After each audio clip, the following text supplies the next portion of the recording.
Dude, I made one of the best tacos of my life last night. You take a poblano and you cut the top off and you just shove a bunch of fucking cheese in there. And then you just char the shit out of the poblano. Once it's charred, you chop it all up and you just cook the poblano and the cheese on a flat top so the cheese gets nice and crispy. And you just toss them some corn tortillas. It was amazing.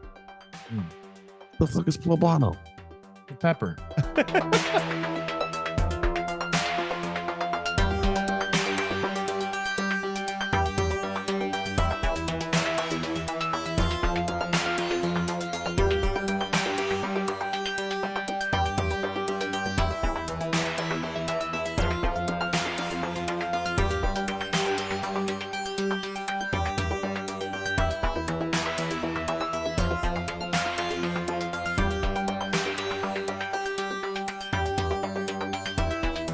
Hello, you beautiful nerds. I am Jedi Master Grayson. And I am your favorite cousin's favorite cousin, Bill. And welcome to Does It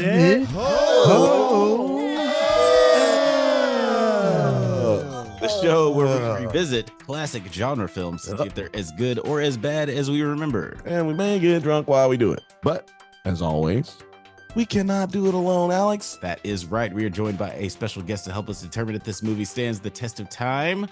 He is a lover and a fighter, and he is the funniest guy I know. Blake, what is going on? Welcome back to the The rightful heir to this title is here on your podcast. If you hear it and it's for Jeff, that is not correct. That's false flag. We got the document to prove that false flag information right there. I'll tell you what. Happy to be back on. I'm very excited for this movie. I've been waiting for this for about a year. So Yeah. Here we are. About exactly a year. And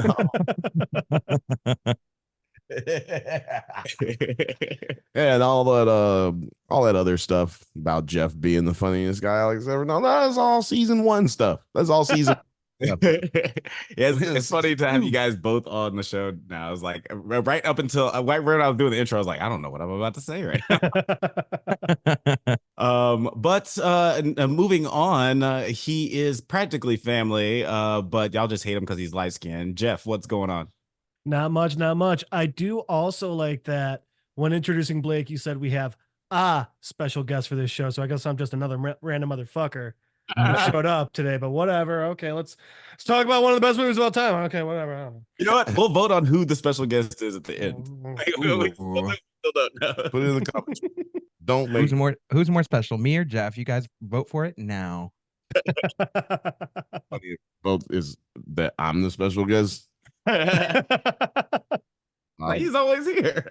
That'd be wild. Boo this man.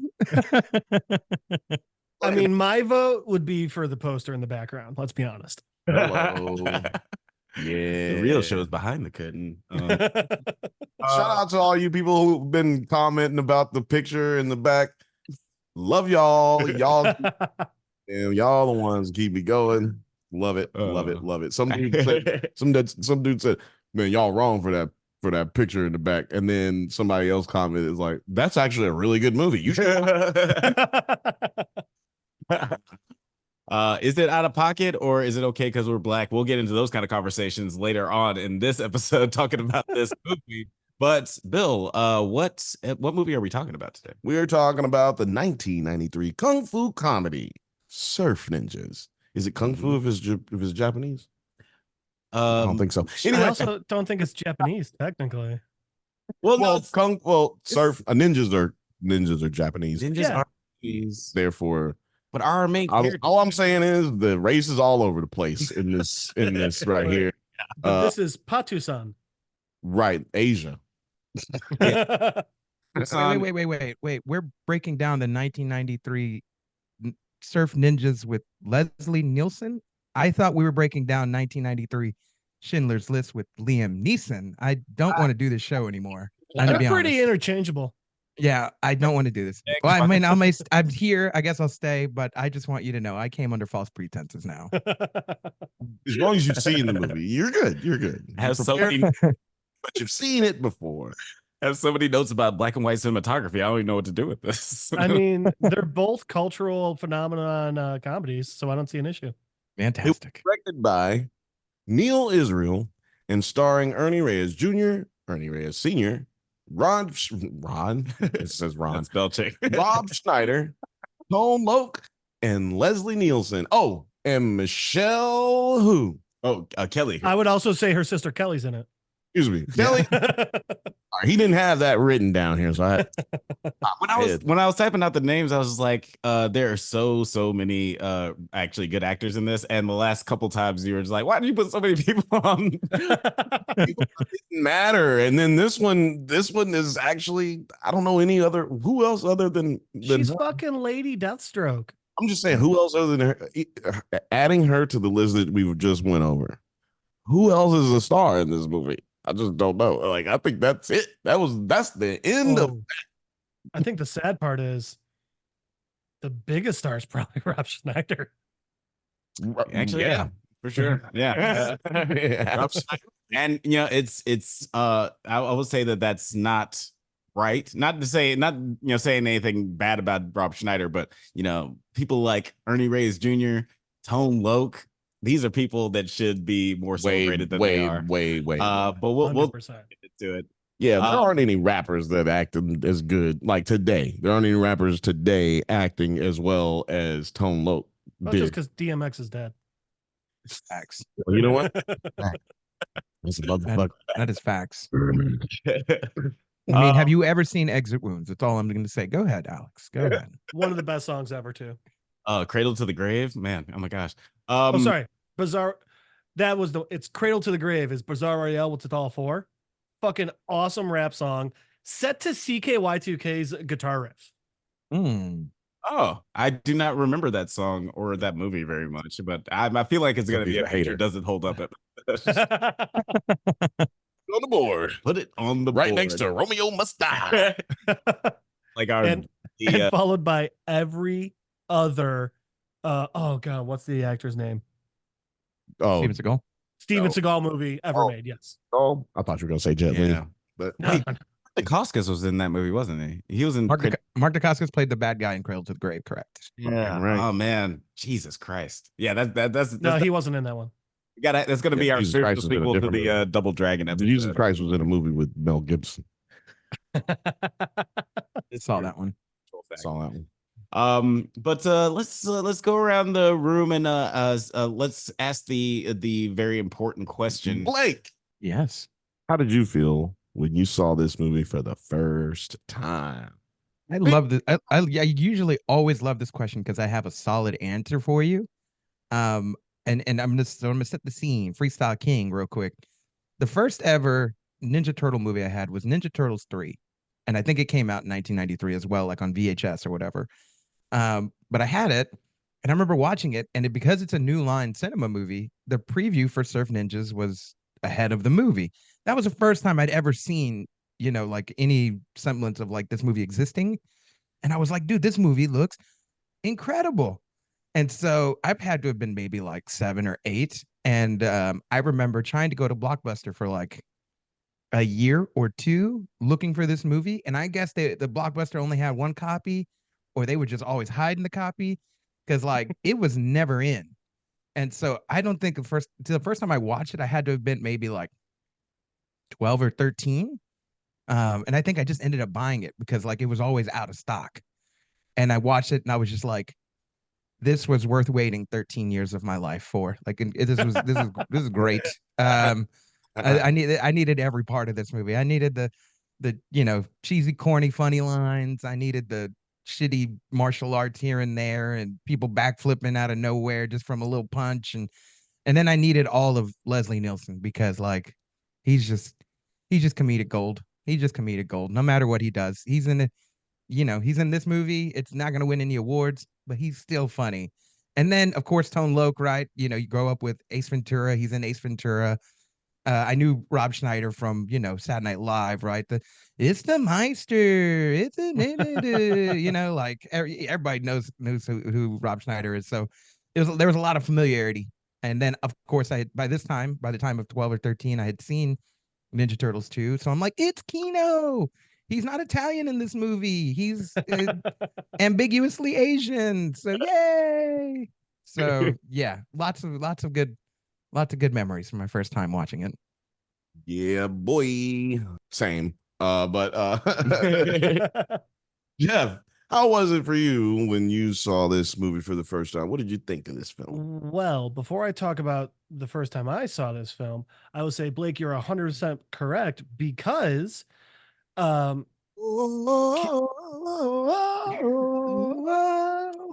because Ernie Reyes was actually invited back to Turtles 3 because not only was he in Turtles 2, he was Donatello in the suit in Turtles 1.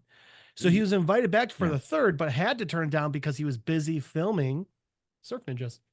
Wow. But I saw it right when it came out because I guess Chicago was like, hey, little white kids are going to love this movie and stocked it everywhere. But I absolutely loved it. It was two things. I mean, okay, surfing was and still is cool, although I have never touched a surfboard, let alone tried to surf. And two, I've loved ninjas my entire life probably because of Ninja Turtles, but I think that if I had learned about them in a different way, I still would have loved them just as much.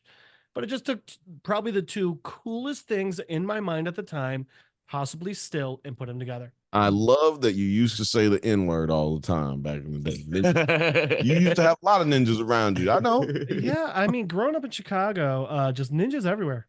Ninjas everywhere. Over there, South Side ninjas, you got West Side ninjas, you got North Side. You just walk up to the homie, say, "What's up, my ninja? How you doing, But baby?" interestingly, no East Side ninjas because that's where the lake was, so that's where all the surfers were. There you go. That's where all the Those were the surf ninjas. Duh. Movie actually did break stereotypes because most people think that ninjas don't surf, but that's they think ninjas can't swim. Is actually they think ninjas can't swim. And then they saw this documentary and they were proven wrong. It's clearly based on a true story.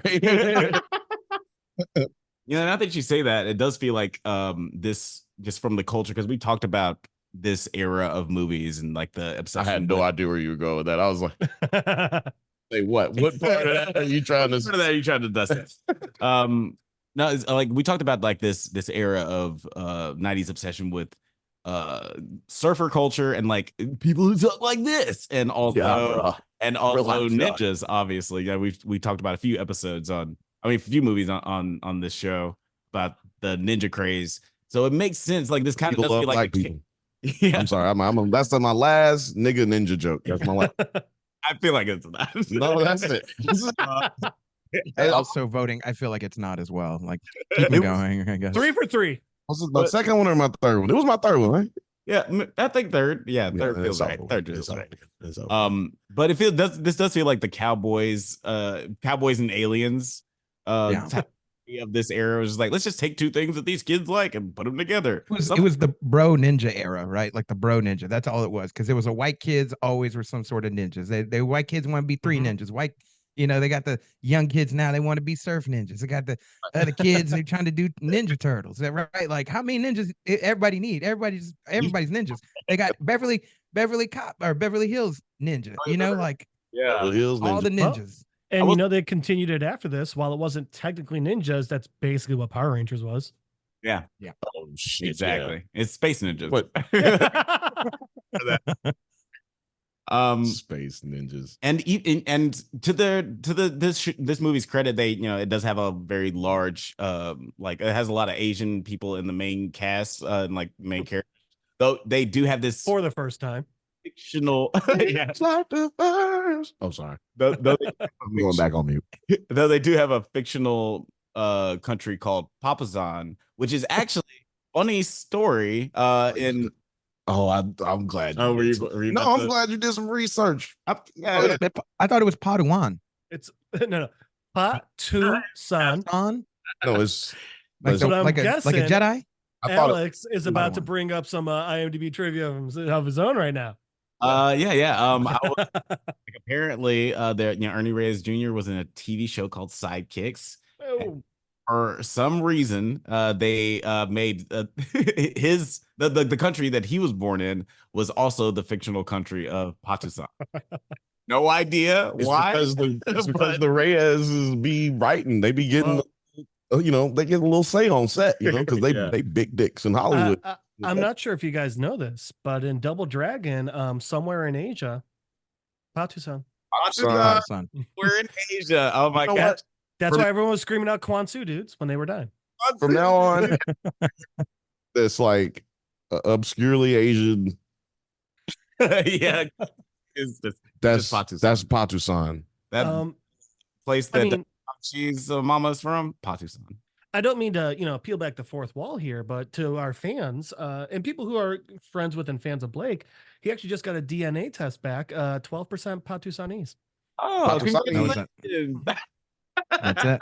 I just took a DNA test. Turns 100% that ninja. That's what that is, actually. See? That wasn't me, ladies and gentlemen. I've already exhausted all of mine. Shot all my shots off at one time. But what about you, Bill? How did you feel the first time you saw this movie? I felt the same way you felt, Alex. We first saw this movie because we were going out of the grocery store, and I think it was Food Giant, and we see at the little gumball station at the cash register, you can see the little gumballs over there, the quarter gumballs, and next to that they got these tapes, these VHS tapes. And it was like, that sucks, that sucks, that sucks, that sucks. But then at the very, very bottom, Surf Ninjas. And we was like, damn, nigga, that's Kino. Kino and the 30-year-old man from Saturday Night Live. They play a teenagers. Mama, can we get it? She said, no, not buying that. But we can go to the video store and see if they got it for rent. So what we do, went on down to Movie Gallery. Movie Gallery. Shout out to Movie Gallery. Picked us up that damn video and watched the hell out of it. Man, if it had been like 10 years later, we would have just kept it. You know what I'm saying? Ain't nothing they could do about it. They was going out of business very soon. They had no idea, but they was on the way out. Right? No clue. So Kwanzaa dudes. and yeah, man, if you want us, yeah, come on, talking about musicians. We like budding musicians, baby musicians at the time. Then we got goddamn but we get a musical number and motherfucking ninja shit. And brothers. Were they happy and singing? They were colored. They were colored too. Not only were they brothers that was of colors, but they had a white homie just like us. Just like us. Because I was actually just about to say this is definitely a sleepover movie with our other brother Adam, where we would just like watch this on late nights right before we'd be like, okay, I guess let's put on the VHS of fucking the Dudley Boys versus the Hardy Boys or whatever. You're whiter than I am. No, this is black wrestlers for real. That's it. Oh, Like Dudley Boys, yeah. like well, there's like 1/4 of this wrestling match is very black. Yeah, But no, I Farouk had already fought somebody, so he's like, Farouk was injured that week, so he couldn't be at SummerSlam. Legion of Doom wasn't invited to that pay-per-view event, but you got the next best thing with the Dudley Boys. Dudley Boys. Dudley That's Boys. It. That's it. But yeah, I kind of remember that. Sorry, I had to do it. Oh, I forgot what he's was like. Get the tables. That's Get what he the said. tables, I was like, what did he say after that? Yeah, I wasn't gonna do that really loud. But no, I remember this movie very fondly as well. Like I just like super fun. I don't think that I ever remembered like I specifically don't remember Rob Schneider being Rob Schneider. Like I remember like the first you wouldn't have been the first few like dozen whatever views of that, I had no idea that was Rob Schneider, probably because his hair was so like he's never had this hairstyle in anything else he's ever been in. or ever. Yeah. one of the only times the Eminem bleach blonde would have been better. Actually, yeah, it would have been topical if his and all hair that. Maybe his hair wouldn't take to it. He's very dark haired guy. Right. Maybe he tried to do the beach blonde. It was supposed to be blonde and it got red. That Philip. They wanted to be authentic to the time, so they only used Sun-In. So of course, turned that color. No, they used lemonade Kool-Aid packet.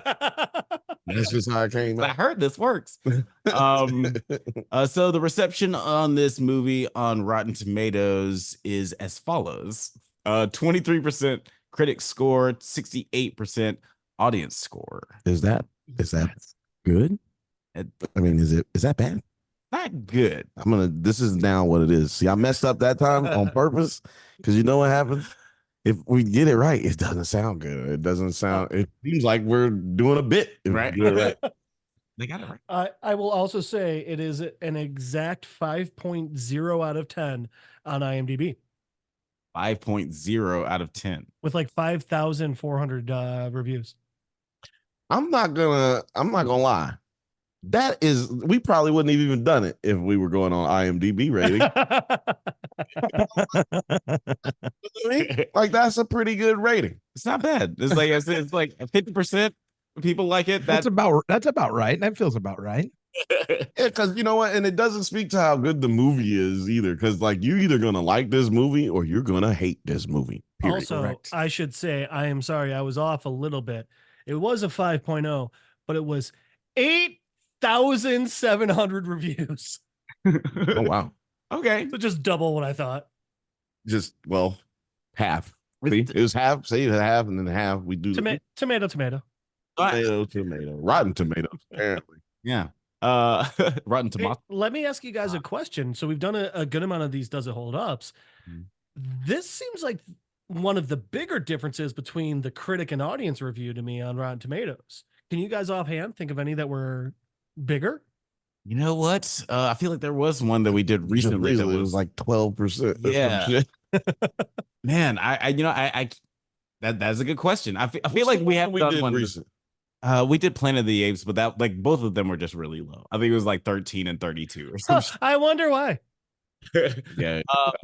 But you know what? Yeah, it's a tough question to ask because we be getting fucked up during these episodes. Oh yeah. You know, that doesn't seem very responsible of a couple of hosts. I really wish you guys would get your shit together. But I will try. say, I will say that one of the more egregious ratings we've seen is Bad Boys, just because like the first Bad Boys is obviously the best Bad Boys movie of like the now quad. I don't think you're clearly not counting the new one that's about to come out. Oh yeah, I mean that was gonna blow all of them out of the That water. probably. Continue. But What was that rating? it hasn't come out yet.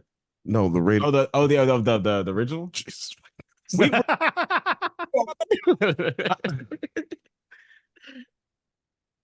Damn. You're not gonna answer. You don't know the answer? Bill, to answer your question, I was just asking. the tomato meter was 43 and the audience score was 78. Yeah, no, that's nowhere near what we were talking about. Yeah, because there was one that was like recently 12%, and the other one was like 8% or 68% or something like that. So that's a big. But let's just talk about this. Had a small reception for this movie, but it had an even smaller budget. This budget, I don't know how you found this house because I couldn't find it anywhere how much the budget was, but the budget apparently was about $6.5 million. Oh my God. And it ultimately only grossed $4.9 million in the United States in its total run in the theaters. Shout out to Producer P for doing the research on this episode. Yeah, I couldn't find it myself, but Producer P, for whatever reason, she doesn't have fingers, but she can type really, really well.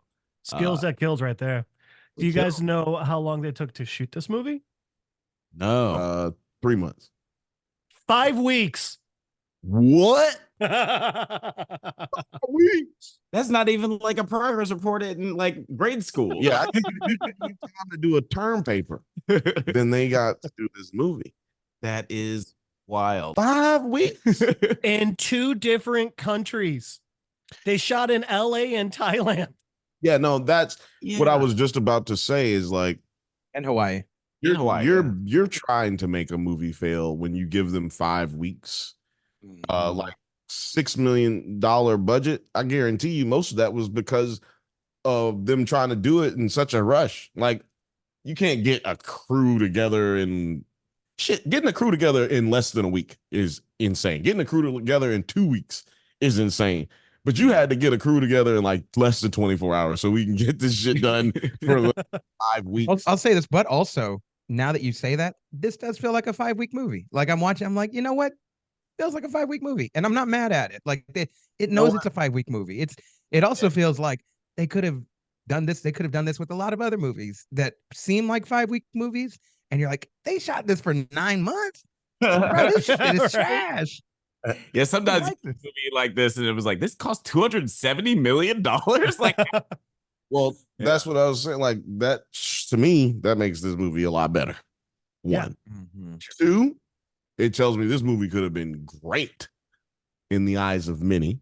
It's great already to the eyes of few, but it could have been, well, I guess not few, shit, 68%. But it could have been a truly great, phenomenal movie if they'd actually maybe given them 3 months, maybe 4. Yeah. It doesn't help that New Line Cinemas was changing hands around this time too. So it's one of those that like there's a theory that this was just one of the movies that fell through the cracks during that time, which could easily be true. Because the other thing was they were trying to make Ernie Reyes into much bigger, after Ninja Turtles, the first Ninja Turtles, they were like, let's give him a 3-movie deal. That's why he was on screen in 2. That's why he did this movie. And then this movie came out and they disliked it so much, they fucking canceled his deal. And that seems shitty to me, but I also don't know enough about the acting world to know. Well, technically that a lot of times, sometimes, I won't say a lot. I'm gonna go down and in scale here. Sometimes they do that if they don't want you there. Yeah. Give a man 5 weeks to fucking make a movie. You did not want him to make that movie.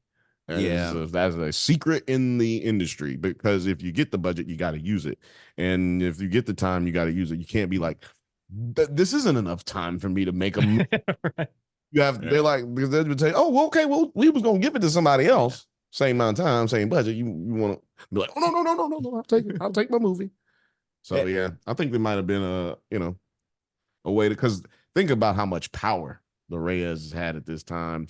Ernie Reyes Jr. had already choreographed 2 different movies by this. Actually, I think 3 different movies at this time. His dad is the stunt performer, stunt coordinator for martial arts at the time, and for 10, 20 years beforehand.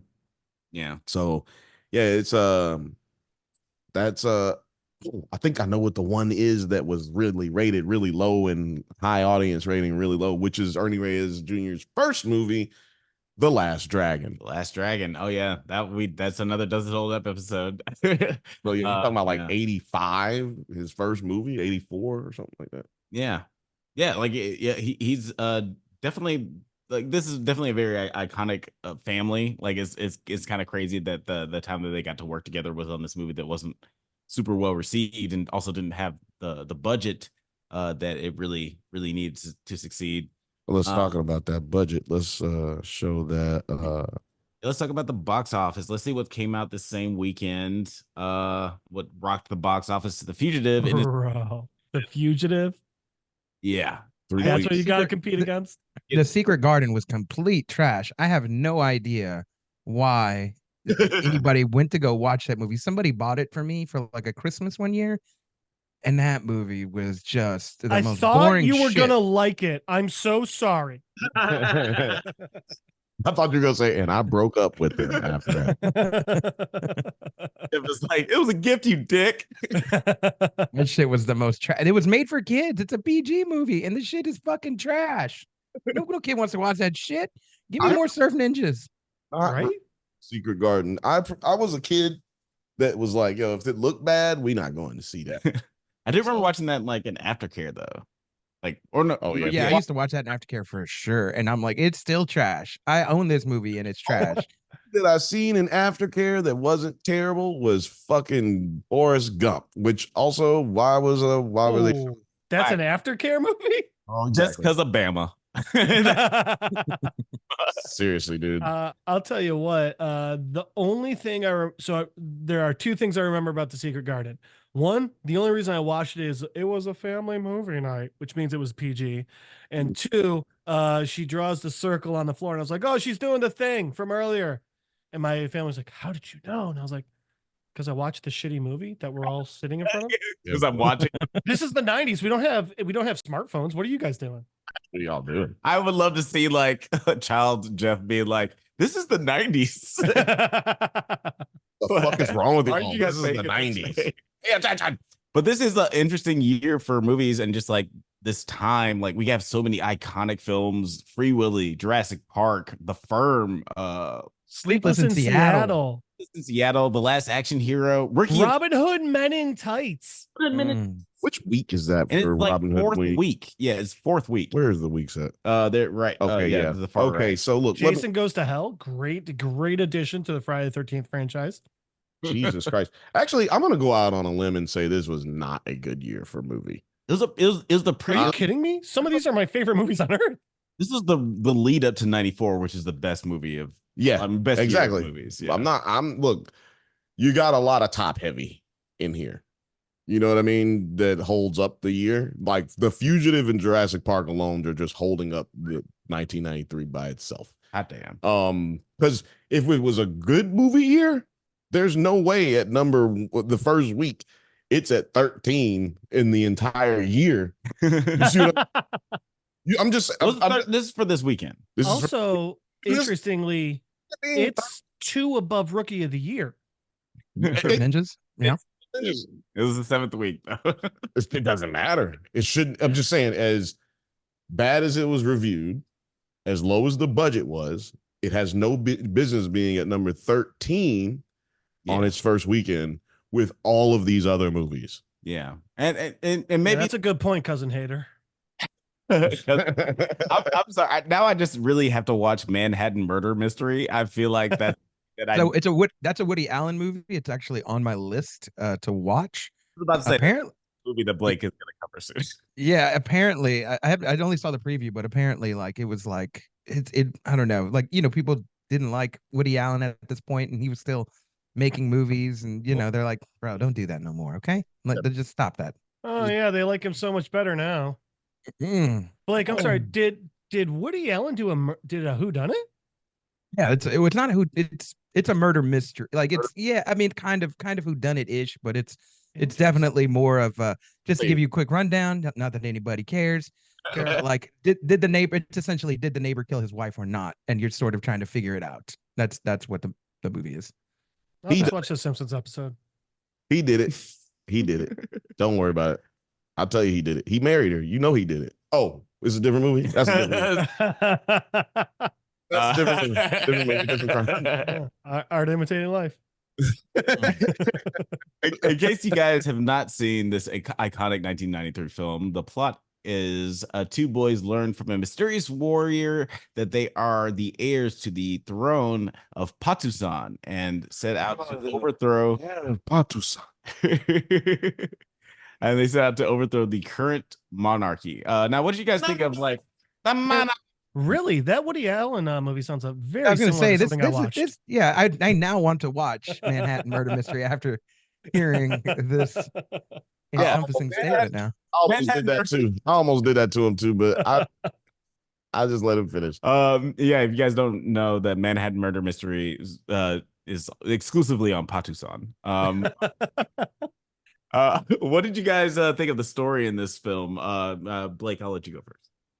Yeah, it's fun kid shit. It makes sense on a kid level. Like that's all it is. It's very cartoony, It is very silly, but it's a very basic plot. Like if they were to make this like a if they were to make this like a TV show, like a dramatic TV show, like 2 kids, like assassins are sent after them as the oldest one gets to be, the age of the king. Will they survive? Will they make it out of the city? Like in a dramatic fashion? They could I'm into it. This sounds, and they have karate and shit. Like, let's go. And then you have somebody like from SNL, like sort of being their best friend. They're too old to play high school kid, but they're playing him anyways. It's got a lot of fun elements, right? And it's a pretty basic. Like you can't get it wrong. Here's the thing: you're not gonna get this plot wrong at all. Like you're not gonna mess it up. It's very basic. You just follow and color by the numbers, and then just have fun and add kid flavor in there. Like the thing about this movie is it's made for kids, but also there is so much like humor that goes way over kids' heads. Kids don't know nothing about the Barbara Ann song. They don't know. I don't know nothing about that.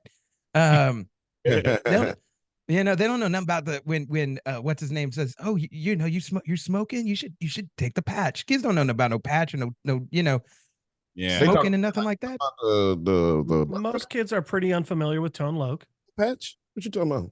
Take that birth control patch all the time. Like I'm on it.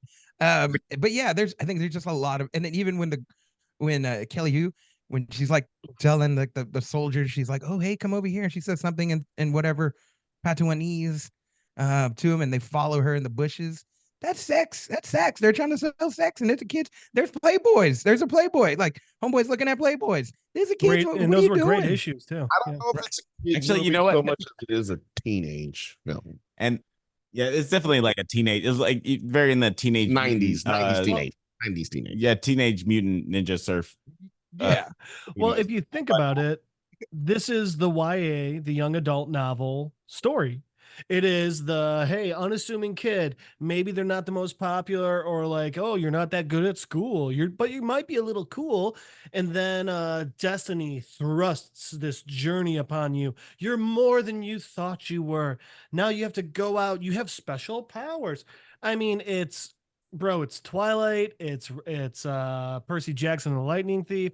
It's a YA novel in a cool fucking movie. Yeah.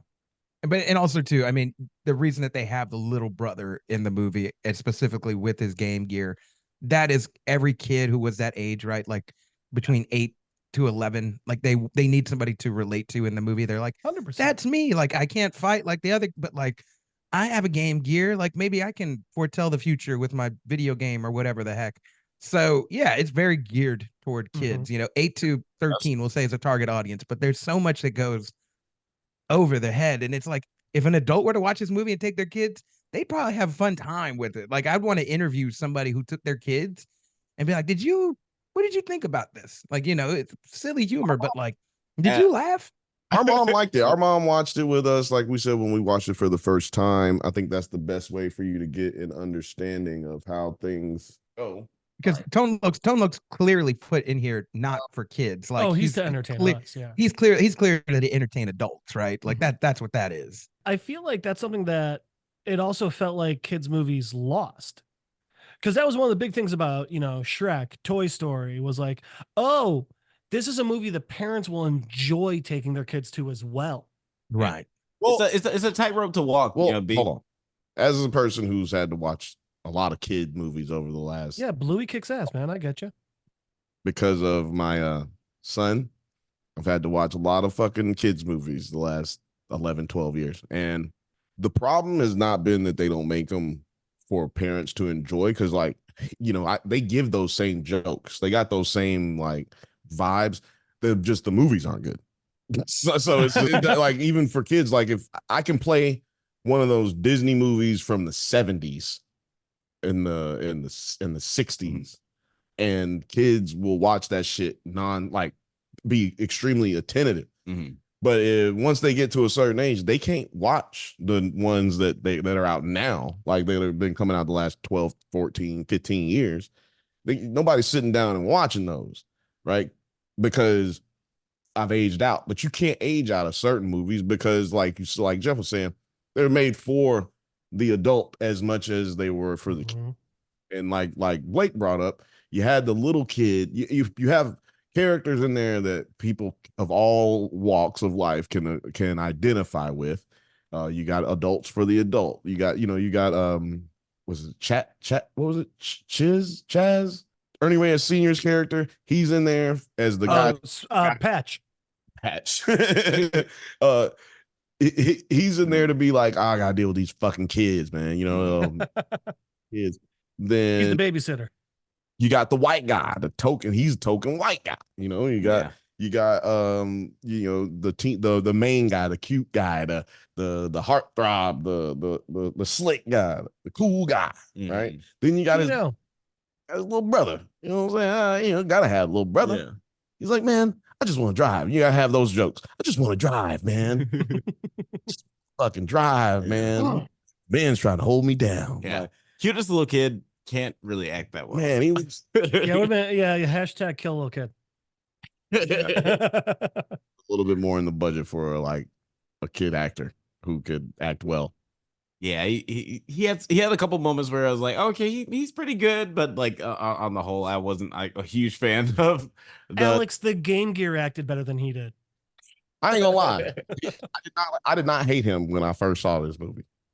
You know what I mean? Like I was probably the same age as this kid at the time this movie came out. This came out right before the Game Gear actually came out. Yeah. And so it had you lit, it had your nose wide open. Motherfuckers was out here like this. Mama, I need to get a game. Imagine you tell the future. I have a Game Gear. I don't know how this movie didn't just make like a like $80 million off of just like GP, just like this surf ninjas, the dude from Ninja Turtles, and this is like a commercial for the new video game. You said you could have made money off of GP, but gameplay doesn't really translate over. Because the gameplay was not the same as it in the movie. Well, so an interesting part is originally it was supposed to be a Game Boy. But Game Boys back at the time were black and white, or really, let's be honest, green and a weird purple or purple blue color. And it just didn't show up well on camera. So luckily, and then added to it, Sega, when they approached Sega, like, hey, let's use yours, Sega also became a partial producer of it. So all of that is the reason why the Game Gear became that focus in the movie. But also, I'll say this. Game Gear was so fucking far ahead of its time and still fell through the cracks. It's really interesting. That's a whole nerdism I could go off on. But hey, does it hold up? Sega is a great example of how I'm back. We're good. We're back. Hold on a second. Come back, baby. Come back. You can blame it all on me, baby. Come back. I'm only gonna do that for so long, and then I'm gonna go to Bop Bop Aran. So you guys better get back. It's just camera went out. Had to swap.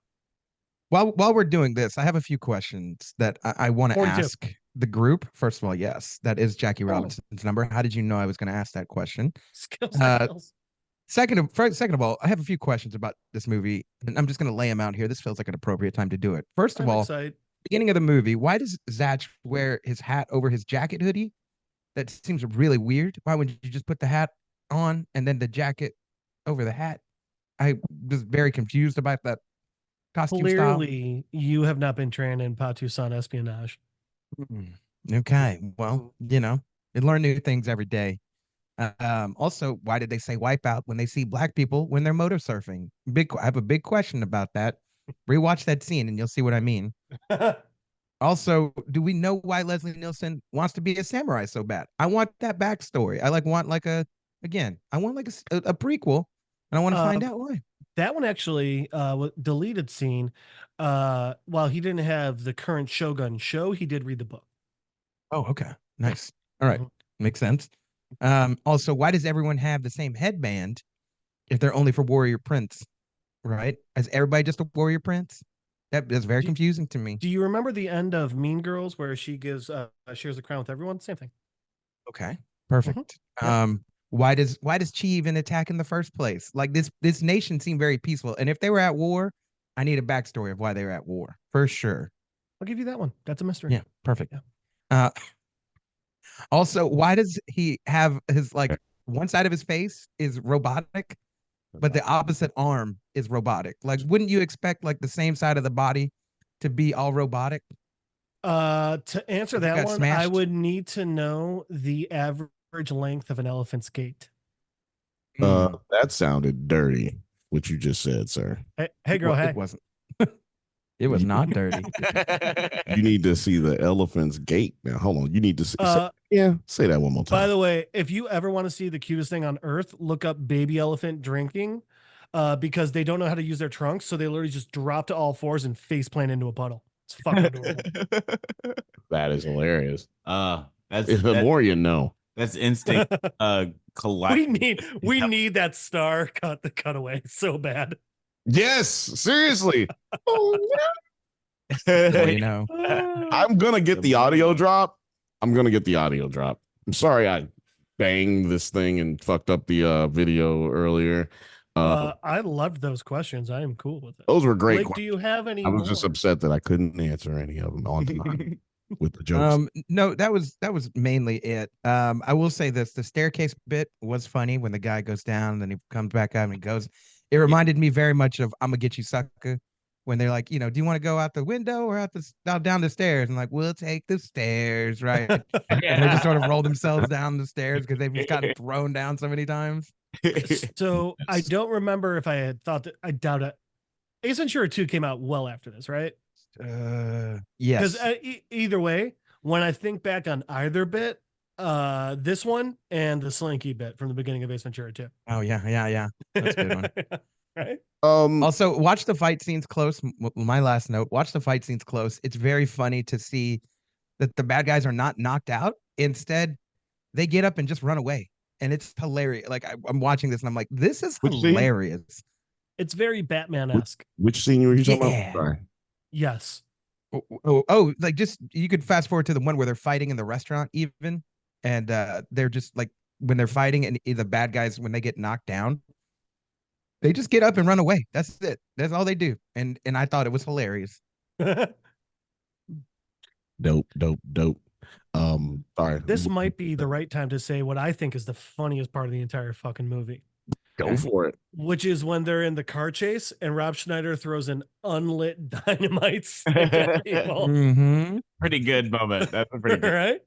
I honestly like a couple of the times where I legitimately laughed during this movie was because of Rob Schneider. And he's hilarious in this movie. He was actually asked to rewrite a lot of the movie, and he's why there's a lot of that comedy in it. You know what? I know I don't know if he really rewrote, or is it like I sat on stage and said 35 different takes. Yeah. Because I think it was a punch up situation, because there were certain moments where we go from one scene to another where it's just Rob Schneider taking us to where we need to go. If he hadn't said anything, we don't know what the fuck is going on. Yeah. Like if he doesn't say, man, I slept terrible last night. Like we don't know it's the next day. They just went from right the next no issue. Kind of like they're kind of like using him as the narrator trick, like where like you use the narrator to tell the audience where we are in the moment, but they can't do like, that because Rob, they already have a narrator, right? Which let's talk about at the beginning of the movie, because the narration at the beginning is super clunky, because this it starts off so weird. Like I'm like, was there an extra line to this? By the way, every time I see that animation, I still think Ninja Turtles. Everything. I think Mortal Kombat as well. Ooh. And yeah, to your point, Jeff, like, because when we were watching this, like rewatching this for this episode, Bill was like, did we miss something? Like, I was like, there's a whole other thing that we missed. I was like, no, this is the beginning of the movie. I was like, no, this is not how this movie starts. This is how also, real quick, Kelly Hu, who gets about the same amount of screen time as Tone Loc, and she's not in those opening credits. Yeah, racism. Well, that is the thing is, how do you predict that Kelly Hu is going to end up being Kelly? Yeah, I think this was her first movie too. If you're those creepy guards on the chain gang, you just look at her. Oh yeah. That was definitely a weird scene, and it is interesting, like seeing Kelly Hu in this movie, because she's already has like such a great screen presence. She was on Nash Bridges, dog. Yeah, she's in fucking everything. She's been on television and movies for the last 3 decades, almost 4 fucking decades. Yeah, she's been on a lot of shit. Like, definitely a legend in the game. But I met her at a con. She's sweet as hell. Yeah, she's like super cool. Oh yeah. If you're gonna She be did working in Hollywood, I'm gonna just tell you, don't nobody want to work with an asshole for 30 years. Not for Yeah, that. but at a con, you're just dealing with the douchebag fans. And literally it was, I went to a con, I had a free signature thing with her and two other people in the CW, and she asked who to make it out to. And I was like, I'm not gonna keep that. I was like, honestly, can you make it out to my friend's nonprofit comic book store? And she's like, it's nonprofit. I was like, yeah, they donate everything and blah blah blah. And she goes, and so she signed two more of her personal headshots just because she was like, here, have them sell this on eBay and donate the proceeds to whatever charity they find. They see That's fit. awesome. Yeah, That's pretty rad. yeah, she's fucking dope. Yeah, she seems super cool. Obviously, she was Lady Deathstrike in the X-Men movie. Should have been movies. Why did X-Men, why did comic book movies in like the late 90s and early 2000s just kill their best villains? Like, well, they she did that? came back as a DC villain. They don't love you, Alec. On Arrow, she's Chen Na Wei, which they kept the racist as fuck nickname of China White. Hey, Yeah, those A rapper. That's a rapper. Black We all know that. like China. That's Eminem's Asian persona. It's whatever. We all know that. y'all all know about China White. He used to sell, he sells shit down on 4th Avenue in Chinatown. Y'all know about him. Y'all know about China White. You know what he be doing. But what Don't show up with short. Don't show up short now. Show up on time and show up with enough. Yeah, they have Okay. big pockets. But like one of the things we talk about a lot on Does It Hold Up is our Asian all-stars. You know, these really great Asian actors who were like incredibly talented, both like physically and like they were able to do like really great stunts, really emotionally evocative, like had great screen presence. But for whatever reason, well, we know the reason. I think racism and this looks like the dude who played Mowgli, right? Speaking of Asian, I'm just saying this. First of all, this is not Kino, right? No, yeah, This is no. Reyes Jr., but they did a little shadow blur on the stunt guys' faces. Yeah. I'm going with this is my Asian all-star because he looked like the dude who played Mowgli. And I can't predict it. No. Look right there. Like there's certain parts. They use shadows, but they don't stay in the shadow. You can see to a certain degree. Man, I think that Bill, dude. how about this one? This kid is way too tall to be the brother. I was gonna say that's an adult. That is not a little brother. He's a grown ass man. He's actually just unfortunately short. He's a short man. Yeah. That might be a woman. Goddamn. Like, but don't that dude kind of look? Well, that little faces. Our faces got. I mean, you know how when you go surfing and your face just loses all sort of identification, as it does nature, motion blur, it's nature, science. You know, science. But science will get you, man. Science will rule the day. Yeah, dude. Ask Bill Stenai. You want to do the Asian All-Stars or over All-Stars or over MVP? You know, no, I was just gonna make a little quick anecdote about Asian All-Stars, but let's talk about our MVP. So who's your MVP? Let's do the MVP. Then we get to the All-Stars, right? Because my MVP, I usually go last, but I'm gonna go with Bahram. The Bahram. Oh yeah, Babaram. Babaram. Bahram. The Baba from Bahram. I'm definitely going with him. I would have gone with the white teacher who was an asshole, but because he was. I think that was a director, by the way. Oh yeah, Really? that would be so. Because he was unnecessarily a whole dick. You know what I'm saying? Actually, you know what? I'm gonna change my. Hold on, I'm trying to pull him up because I don't know who he is. I don't know how to see him. He was acting the way a teacher now should act without disrespecting AR. Yeah, definitely. You know what? Put that on a t-shirt. Bro, I'm still waiting for that Samurai Squatty Potty t-shirt you guys are coming out with. Oh my God, that shit is gonna be amazing. So this is my MVP. I'm changing it up. This kid. Let me say something. I be finding MVPs that Bill, I gotta just say thank you for catching my only acting role. You should go good. back to this hairstyle for sure. This will be great. This will fit today. I think this hairstyle holds up. Now, why did I just lose my spot? Because it's poorly edited. I also, as a kid, I remember watching this movie, and then I copied this bit in class one day. And again, kids loved it. The teacher did not love it. No. Yes, wow. Exactly. I had a classmate copy You guys the did that? spelling issue from Billy Madison. Mm. Are you going to the mall? That's what I was asking you a question. I'll get back to spelling. Now, this is the other gentleman that I was saying that I was calling out for as the MVP at first. Has been persuaded to volunteer. It's because of this scene, and you know, this is the principal who was a complete dickhead for no reason. But this is an iconic thing. Actually, Bill, can you back up a bit to that principal speech? I've been assured. One more. In the welcoming presentation, which I've been assured. Damn. All right. It was right before that, but he used to.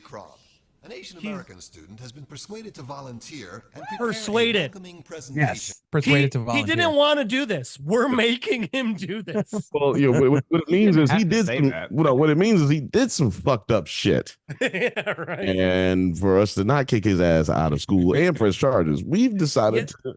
Well, y'all have seen The Breakfast Club? Yeah, he didn't want to do that, so we're giving him this, I guess.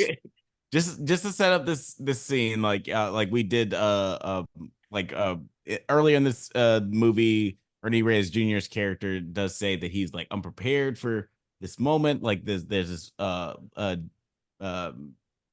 you call it, dignitary from his home country who's coming to the. But he doesn't know it's his home country yet. Oh yeah, right. Yeah, he doesn't know that it's his home country. But he's coming to his school and he's completely forgotten about it. And he's gonna pull a Max from Goof Troop and like just wow freestyle it. Yeah. He's gonna pull a power line. Goof Troop's totally stole it, huh? I definitely got some Goof Troop vibes when I was watching this. I mean, I'm sorry, you can't see eye to eye. Ooh. Nope, because we're too legit to quit. That's how that goes. And to Ernie Reyes Jr.'s character's point, he does try to talk to his teacher and tell him like, "Hey, yo, I'm not prepared for this. Like, I don't have anything." Well, no, he could have said that, but he said, "Are you prepared?" And he said, "Yeah."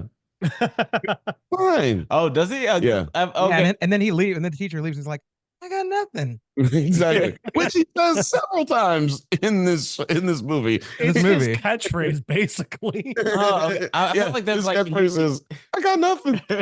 Are you ready to lead the country? Totally. And I do feel like the movie was like trying to convey that even with his dad Mac, he was trying to like tell him like you can't get by with all this slick shit all the time. Sort of like trying to lay the groundwork that Ernie Reyes Jr.'s character is like a smooth talking kind of guy. Yeah. Did you get that vibe from him? Or also his dad was wrong. Not a liar. Not a liar. But he was wrong. He was wrong. It's like you can't get by it. He literally doesn't learn any lessons this entire fucking movie. He gets by the whole fucking movie. As a matter of fact, when he learns his martial arts prowess, it just hits him like puberty. I kind of love that. I actually kind of love that. I'm not mad. Like, not mad. It's out of nowhere, and they're like, we don't care. Like that's exactly what this is. Like it doesn't need to come from anywhere. He just it just hits him, and you know why he's Neo in the Matrix. I like to imagine Junior nigga. That's why it hit him. Like that's all we need to know. I like to imagine Jesus was at a wedding and they were like, "Fuck, we only got water left." And Jesus was like, "Man, that really sucks. I wish we had like some wine or something." And they're like, a bunch of wine, and it basically happened the same way, because like that's how quickly he learns hardcore martial arts. As quickly as doing flips and shit. When he could literally just pop, As quickly as he learns martial arts, we learn that he is a musical genius.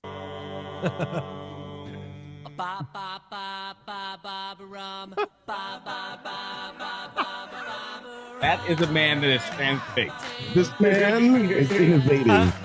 I love that he rhymes Baba Ram, not with hand, but with hand. Right. I love him so should much. be a leader of a country. You know why?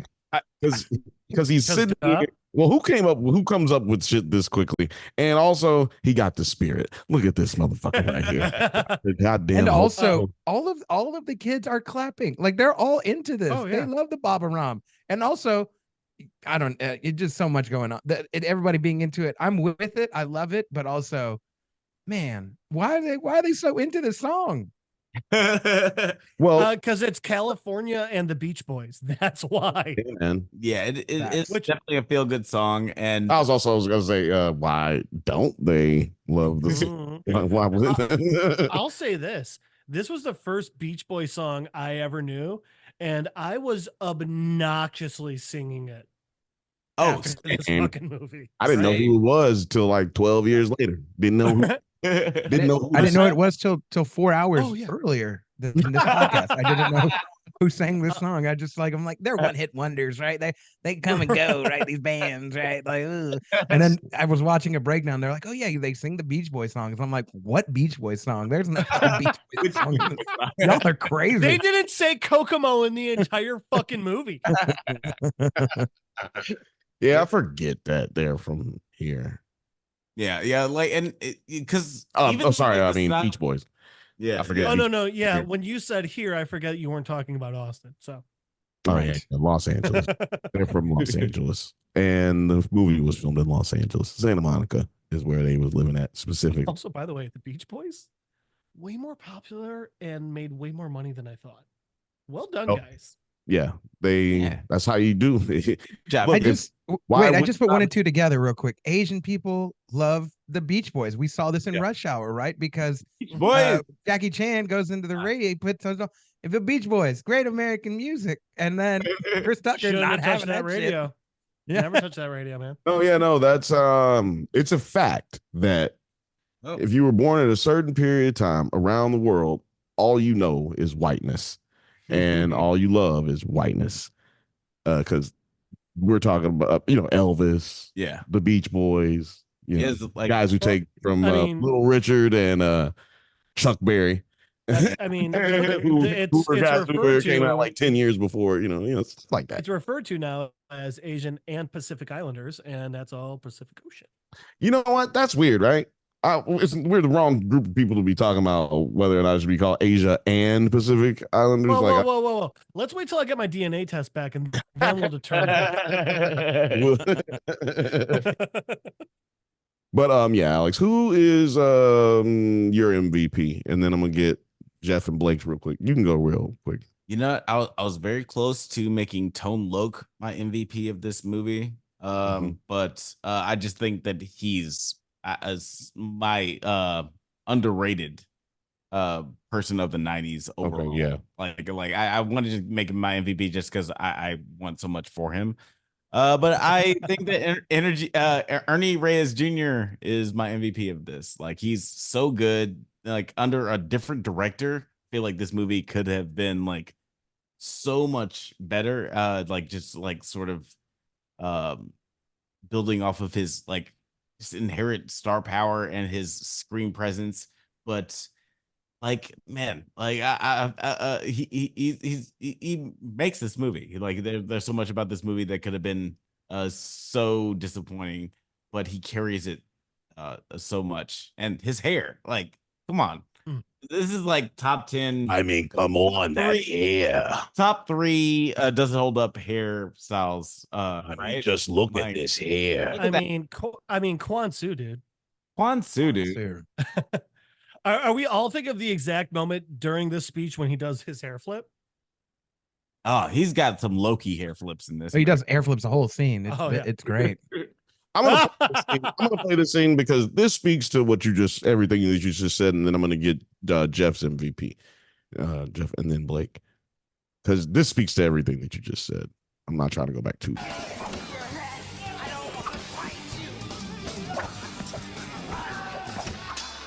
Listen, spirit or no spirit, if you swing that thing at me one more time, I'm gonna kick your butt.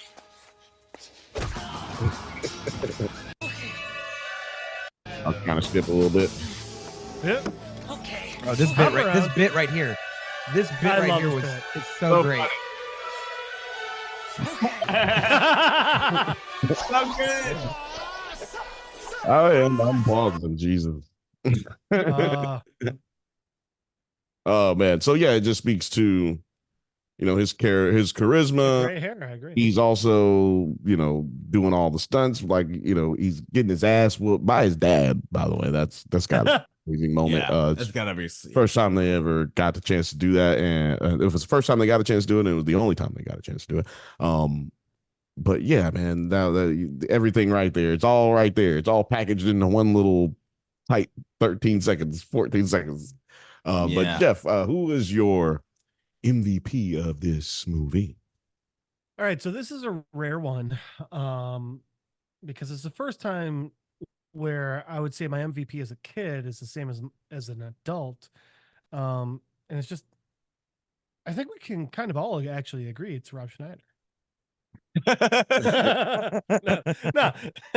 it's Ernie Reyes Jr. There's no fucking question. I wouldn't be It mad. is 100% him. Yeah, I ain't mad at you. Rob Schneider. I mean, oh god, fucking Rob. I mean, Ernie's he's fun. He hits his dumb comedy marks, but then the point of this movie is ninjas are cool, and he's the coolest motherfucker in the entire movie. And even more so when, as an adult, you understand, oh, he did all his own stunts. And then even more when you learn something that I learned today with my IMDb trivia. Beach Boys fame, Baba Ram, yeah. Baba Ram, Baba Ram. The director didn't give a fuck about the action in this movie. He was just like, the only thing that he really wanted to nail were the comedic marks. So most of the action sequences in this movie, they had one take. Oh wow! Which how much more impressive does that make this movie? Well, you know what? That makes a lot of. Sorry, you go ahead. I was just gonna say, like, that makes a lot of sense because a lot of the times when I was watching this movie for the rewatch, there were a lot of editing like there were a lot of editing choices where I was like, wait, why did you cut right there? Right. Like what? Like and it would make sense if like it didn't like look that great from this angle, so we decided to cut to this other camera. This is a great to make it look better for what you're talking about. I'm about to bring up what you're talking about because that's this scene where they go to fighting. He gets kicked in the head, and he just flies on the other side of the room for no reason. And I'm just like, why did that happen? Oh man, I was thinking of it from that scene at the end where, and by the way, I was wrong. It's not Patch, it's Zach. But where like he gets shot, and then like there's like an extended scene afterwards with no blood. There's no blood. Okay, hold on. Before we go in, yeah, hold on. Go ahead. I was gonna ask because Blake, have you given your MVP? No, not yet. No, I haven't yet. Who is your MVP of this? Leslie Nielsen. Y'all already picked Ernie Reyes Jr., so he's there. But hey, Leslie Nielsen. Whoa, let me throw this out there, Blake. If you had gone first, who would have been your MVP? I probably would have been Ernie Reyes Jr. Right, y'all picked him. Yeah. I thought so. I just wanted to make sure. Yeah. Got the respect to you. Oh, yeah. No, 100%. But like, y'all already got him. Cool. He's done. He's on the list. Let's put somebody new. Leslie Nielsen, bro. Look, watch those scenes. Any scene that he's in, it's the most ridiculous, funny shit. Like, it's silly. The whole phone bit. The answering machine. It's a really silly bit, but like he plays it up as like, oh, the damn thing's ringing again, and then hoping that it doesn't hit the voicemail, and like trying to get, clicking. Oh, hey, I'm on. It's so 90s, right? Oh, can you hang on? I got call waiting right now, right? Let me click over. And that bit also too. I was watching it today, and I'm like, why did he tell two different people to kill? And I'm like, wait a minute. He's got armies all over the world. They're just killing people. How many missions are these people on? And why do they have to ask him anything? He just gonna say kill him. Like, yeah, that's it. Also, call like he's not gonna say kill them, but that's great for us because if you are a kid today and watching this movie, you have no fucking clue what's happening here. Why is he so annoyed about missing a call? Right, exactly. It's hilarious. And also too, yeah. I mean the whole dungeon thing in the background, it's like Colonel Chi is amazing. Colonel Chi is great. Colonel Chi will take care of you. Like You a are real so calming voice. lucky to be here today. Yeah, and it's just while everybody is being tortured, it's hilarious. It's the most hilarious shit ever. It's the most obscene bad guy, like so cartoony. And who better to have 100%. who better to be in a role like that's a cartoony like bad guy than Leslie Nielsen? He doesn't need to do martial arts. He doesn't even need to do anything. Right. Just let him do funny stuff, and it'll be great. I promise. Also, Hi, this is Colonel Chi. I'm not in right now, but Even that voicemail is hilarious. I'll get right back to you. And don't hang. And don't hang. Yes. Satch. I should have known. Kill him. Did he Kill also him. look how animated he is. hold on? Did No? he just say the nigga's name? Did he just say Zatch? Satch. He said Satch. Zatch. is Zatch? I have looked it up on IMDb. Zatch. No, It he No, is Zatch. spelled. He said Z- Han. No. He said Zatch, and it is spelled Zatch. Yeah. Satch with a Z. But by the way, to build on what Blake was saying earlier about the torture stuff, it's also the most half-assed torture ever. Right. He There's just a doesn't dude who's care. just like halfway outside of a hot tub, and it's just like, this is Is somebody a little gonna- uncomfortable. Somebody gonna torture me? It's not really torture. It's just more I got a slightly. niche on my nose. Can someone You're help? slightly inconveniencing people. You're not torturing them. Right, Like you yeah. know what I mean? Like, it's like when you torture. run out of It's trash amazing. bags, right? Like that's not torture, without all the yelling. right?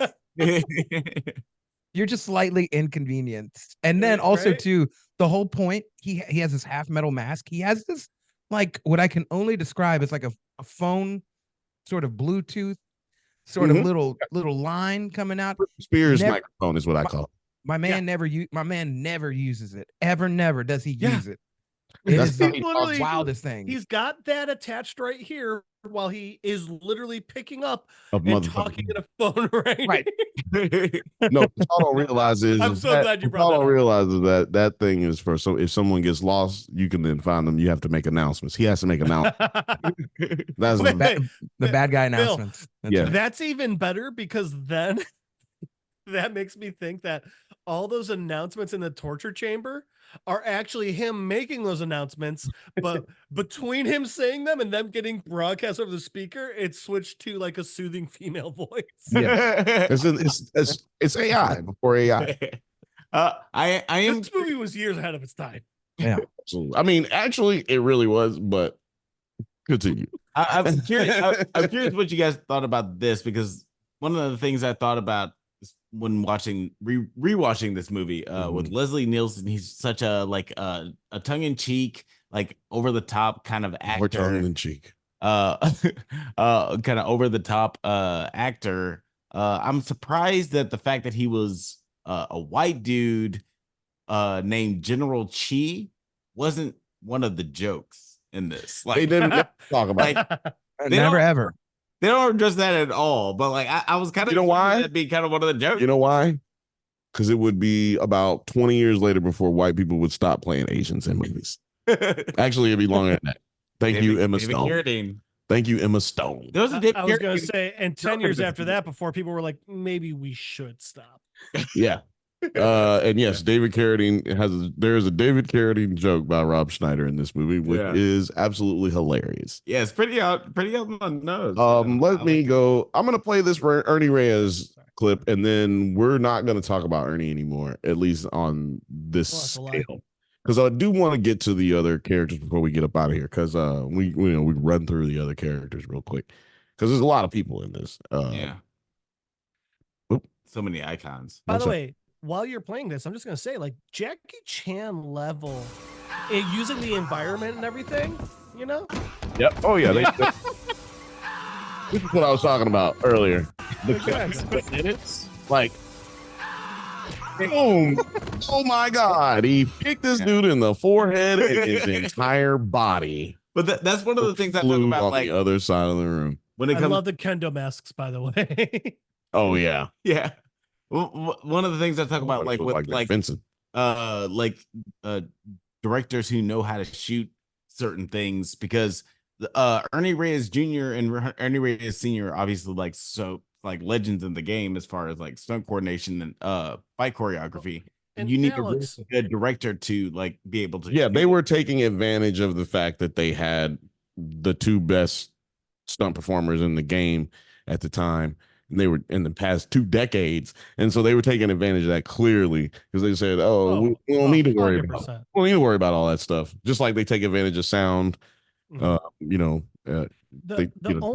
we'll fix it in post. addition I'll make to this is it to the people watching this, if you're not aware, like Ernie Reyes, both junior and senior, not only like, yes, they got to act in some stuff, and yes, they got to be stunt people in a lot of stuff, but they were also the actual fight choreographers. They wrote a lot of fight scenes through so many movies. Like, even if you go through their IMDb, it's just telling you what they acted in. It is nowhere near the amount of Hollywood they're actively involved in.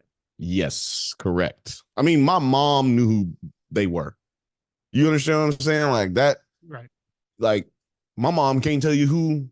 Actually, most people can't tell you any stunt performer's name. Me and Alex probably name more stunt performers than anybody that's not a stunt performer or a director or a producer who hires stunt performers. Like we literally know them. But like they're not known. Nobody's a household name as a stunt performer.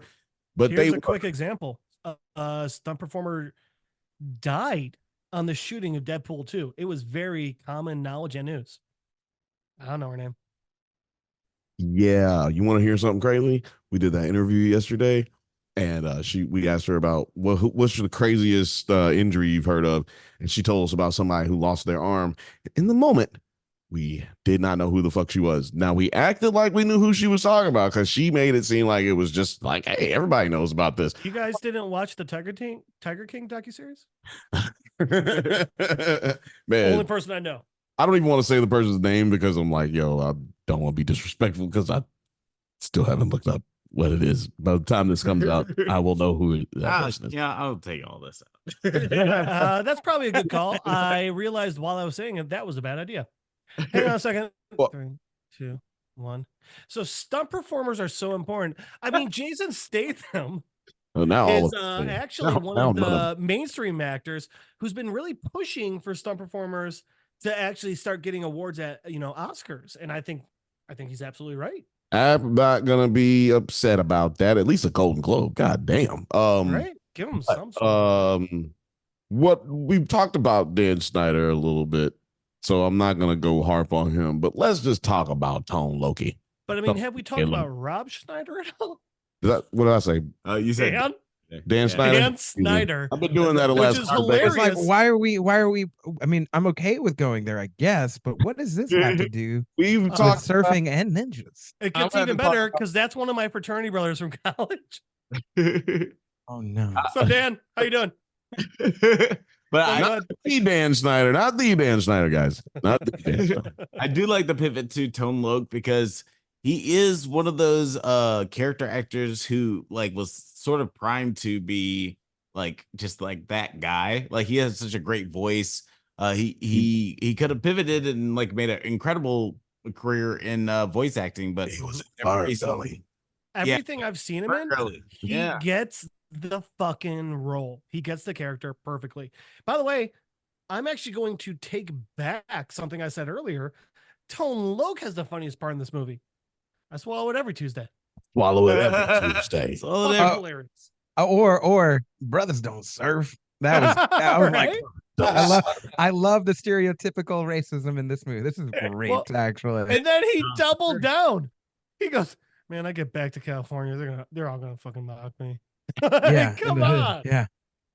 He said, "Oh, you know what? I'm gonna just play this scene, a little bit of this scene, because he gets a couple off when he comes into that when he comes out of the nap time that he had. That's right. He gets a couple of jokes off that are just like bam, bam, bam. How'd you get those handcuffs off? I had a key. Where? We searched you. I swallowed it last Tuesday. Whoa, how'd you know you were gonna need it? swallow it every Tuesday. I would love to know more than anything about this movie. I'd love to know how much Tone Loc improvised. Oh yeah. I don't know. It seems to me he didn't really. So my thing is, but- I could see it being 5%, or I could see it being 95%. Yeah, I would say, just in this instance, just from the thing, seeing him and shit, I would say he didn't. Just going back to speaking to what we all were talking about earlier with him, is that he's nailed every role that he had. You know what I'm saying? You always feel like, and he's got a good comedic timing. So I think that, and because this director being like focusing on the jokes, to me, this is that moment that I was about to play that, but anyway, to me, that it goes on to prove what y'all were talking about is like the director doing the his emphasis of being on the jokes, not necessarily on the action or the fight scenes. To me, that scene right there is a perfect example of that, because when you're talking about swallowing every Tuesday, then he goes on there like, oh, what are you gonna tell the police? He's like, what are you talking about? Tell the police? Like, I'm not telling nobody nothing. Like, take me back.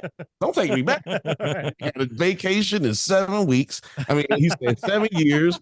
He said, I'm doing this, I'm doing that. Like, this nigga was like, look, I'm just really, if y'all hadn't made me go to sleep, I would have just told y'all, look, I just want to get out for a little while.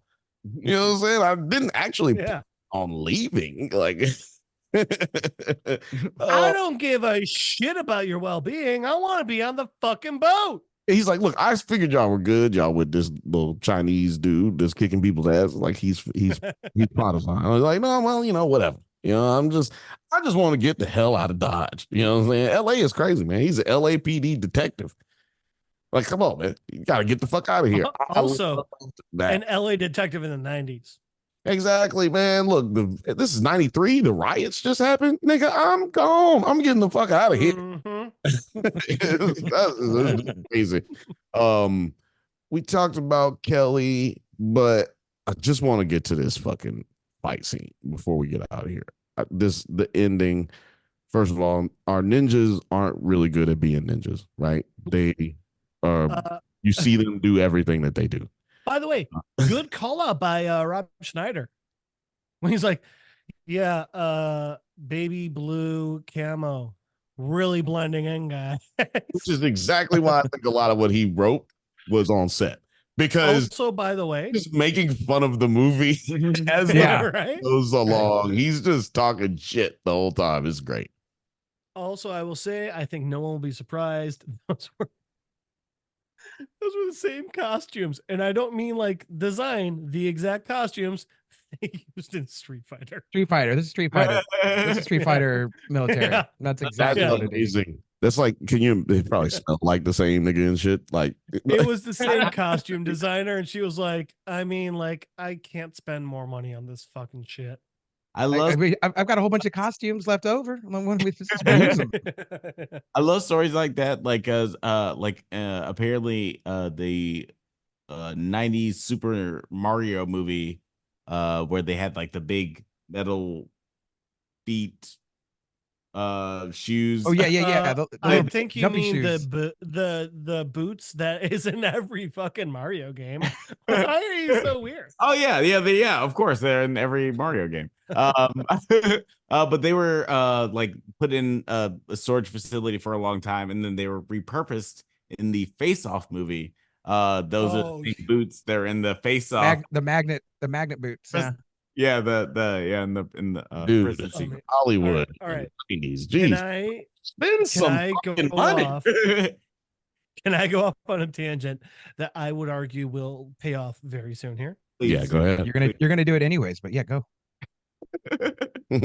I was in Vancouver last week, and we were, as you know, Vancouver has a lot of movies and filming and things done there.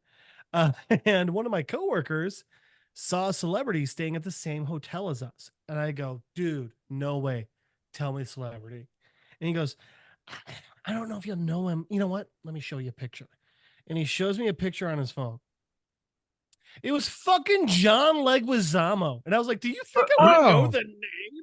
What, Johnny? Blake, I told him I was watching Romeo and Juliet 2 days ago. Yeah, we were watching it at your house last Sunday. It got even better. It took a couple more me ribbing him conversations before it came out. He just wasn't sure how to say his last name. In this guy's defense, he's like, I think 26. So I give no excuses. That means he should know even better than we.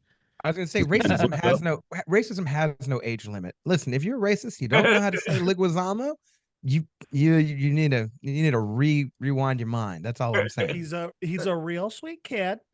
I just think that he's never seen the Super Mario Brothers or and more importantly, I was like, bro, he was in Spawn. Google. How about we just type in the Google machine and then we see the face? You can even use the picture. Don't even have to type. Just take the picture, look it up. Boom. That was the problem. John Leguizamo. Oh, he was showing me the picture instead of saying the fucking name. I was like, I know almost everything John Leguizamo's been in.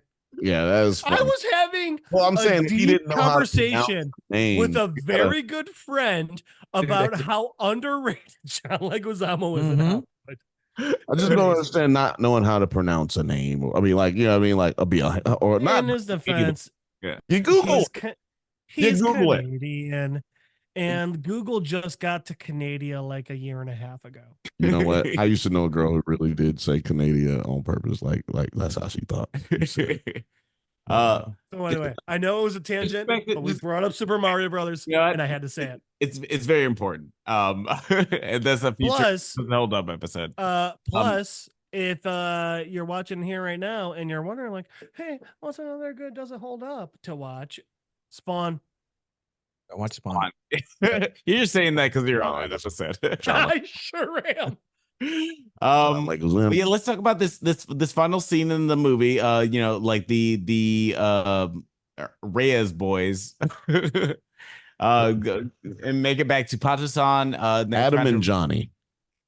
Adam and Johnny and Patch come back to Patusan, trying to revolutionize their people. This is a pretty interesting scene. Like there's a lot of like cool fight scenes in this sequence. What did you guys think? Oh, I fucking loved it. I love it even now that y'all told me the amount of money that was spent on the movie. Hold on a second. I love more now that y'all told me how much money they spent on the movie, and that y'all told me like that they only had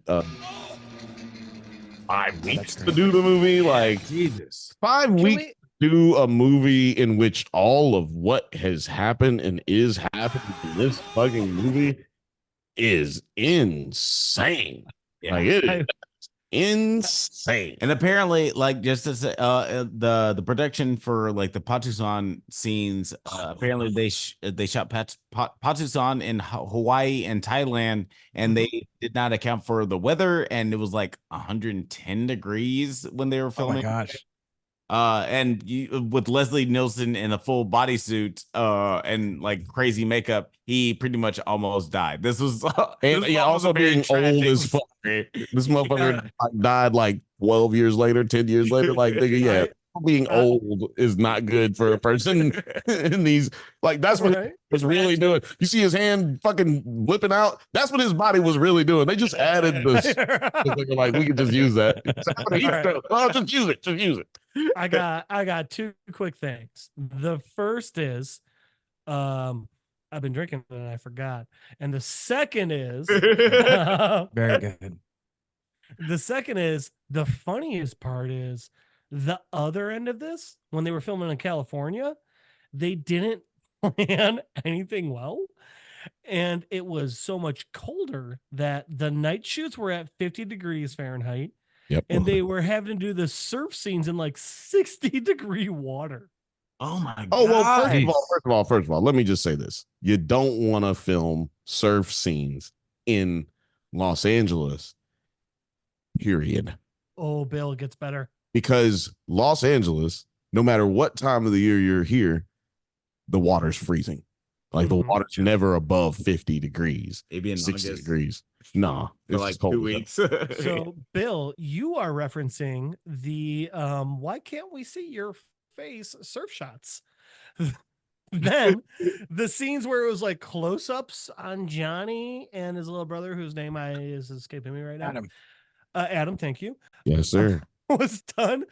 They had them on carts on surfboards, and they were pulling them while shooting water and foam at them next to the beach that they subjected stunt people going through horribly cold water, which again, stunt people maybe also deserve rewards. My God. That's You know, I'm not going to talk about that interview again, but we talked about this earlier, like yesterday. Like we talked about this, like no respect. They're like some people will go through some this is bullshit, man. And also, Fall Guy bombing at the box office, more disrespect towards stunt people. That was such a good movie. We're not going to get into it. That's such a good movie. Yeah, Blake, we got to talk about it. That was such a good movie. In my defense, I was traveling that weekend. I am so sorry.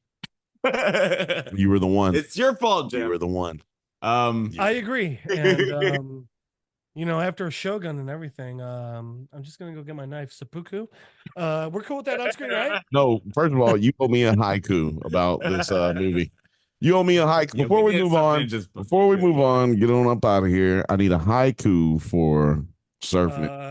You guys keep talking. There you go. I want to point out probably my favorite, funniest line from this movie, and it's a small one, but it's the scene when they're all leaving, like the kids are all leaving. This includes Rob Schneider. They're leaving the little Paru-san, and he asks the chef, and he's like, "So you put MSG in it, even when they tell you not to?" And the chef's like, "Yeah." I don't know why I thought that scene was so hilarious, but like I just thought it was hilarious because I don't know, it's an MSG joke and it's Asian. Hilarious. This is it. I already had it queued up, ready to go with no ads. Even when they ask you not to put MSG in, you still put it in, right? I knew it. And this is literally what I was talking about. This is directly from the last scene. The first person we see is Rob Schneider. Bam, hit you with something crazy, and then we just move on. Like, okay, we just move on like nothing happened, and it's hilarious. But he's also the character that everybody ignores as well. Like it like works. It works so well. If they had more time to do this movie, I don't give a fuck. $6 million. If they'd had $6 million in fucking 4 months, 3 months, man, this movie would have fucking blown up. Dude, I think so. Before I go to Jeff, because he politely has his hand raised, I will say that, like, narratively, Rob Schneider's character, if you take him out of the movie, nothing would be different. Like, everything would be apparently the jokes would be everything, like, narratively, everything would be the same. Like the story beats would always be the same without this like meta contextualism. But he does add some like humor, like he's the comedic relief of the movie. But Jeff, what were you about to say about this? Okay. MSG was criminalized because people were trying to rally against Chinese food, because people were trying to rally against China. MSG, multi-glucinate, or whatever the fuck the actual term is a natural fucking flavor in so many foods. It is like getting upset that someone added sugar to your meal. It's a natural goddamn flavor, and it just literally, it doesn't have a flavor itself. It just makes the flavors that are there tastier. I am sorry. Please continue. I like to cook. This is why we let it. This is why we have Jeff on the show. He's Whitey here to correct Whitey. He will put Whitey in his place. You know what I'm saying? He's here to put Whitey in his place. I also thought that Jeff was going to do an MSG haiku, and now I want that. No. I'm working on a haiku. Care about anything. But we need 2 haikus now before we get out here. We need a haiku. Yep, I got it. And we need a haiku for MSG. Yeah. Not Madison Square Garden. I mean, haiku. Yeah. I appreciate Jeff with his food insights because You got- he's No, I'm sorry. he's definitely like our expert when it comes to food. When Yeah, he's our whitey expert. He's our food expert. He's an expert. he's just an expert. He knows white people. He's our white correspondent. He's our white delegate. Yeah, we are the white delegation. Yo, I do want to talk about like one moment in the movie. I was gonna say, what are your final? That was gonna say, what was your final thoughts on the movie? Yeah, one of the things that kind of irritated me about the movie is as far as like the title of the movie, Surf Ninjas. The people who surf in the movie are like the main characters, but there's not a whole lot of surfing. They're not Japan. They're not Japani. Yeah, they're like not necessarily like okay, Anjan. I don't need to be like culturally like very specific or anything like that. Okay. Like, but It is the 90s. Okay, that's fair. But as far as like ninja activity, there's not a lot of like sneaking around in ninja activity except for from like the bad guys. If it was called like surf kung fu, The guy's basically wearing neon karate or something. The guy's wearing neon blue camouflage. Yeah, they're like hiding and stuff like that. They must be really good because no one sees them in that big bright camouflage. It must be broad daylight. Yeah, they're really good. I mean, they're actually better than the regular ninjas. Yeah, they're doing some ninja stuff. And Ernie Reyes Sr. is doing some ninja stuff, but they never surf. But those guys never surf. Oh well, you know what? Ernie Reyes Sr. So maybe it should just be called Surf Ninja. Yeah, or surf martial arts specialist. I don't know. I like that title. That's a good title. Yeah. Mixed martial artists. I love that title. Starring John Claude Van Damme. But what about you, Blake? That was literally the next movie they use as uniforms in. Street Fighter, yeah. It's amazing. Yeah. Amazing. 3 generations of movie. There must be some funky ass uniforms and boots, man. Yeah. This boots. But anybody, Blake, Blake, final thoughts for Blake. Even though Blake gave us a little bit of thoughts, go ahead, Blake, give us some final thoughts before we I think this movie it has a lot to offer. There's a lot of stuff that's like the matter with it, right? There's just a lot of stuff the matter with it. There's just a lot of little plot holes and a lot of stuff that's not we got a lot of questions. We ain't got no answers. Somebody tell me again, why is Colonel Cheese so into samurai culture? And why is this army invading Patusan? Like, what did Patusan do? Did they get into an arm wrestling match with a soldier? The soldier got mad. Like, did they get into a thumb war and then somebody took it too serious? Like, I need some answers because Patusan is just a little island, bro. That means somebody had to come here with the intent to come and invade this country and then oppress its people. What do they want?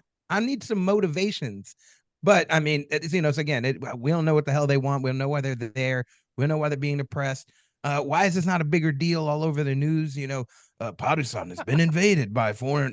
So like, why? Is yeah, it's not all. It was before like Ukraine, so no one really gave a shit. This is a big thing. Why are we not talking about it? Is that too topical? Yeah, I do. What's that? Oh yeah, I feel like we can't. It's ahead of its time. The movie's ahead of its time, I guess. Hang on a second.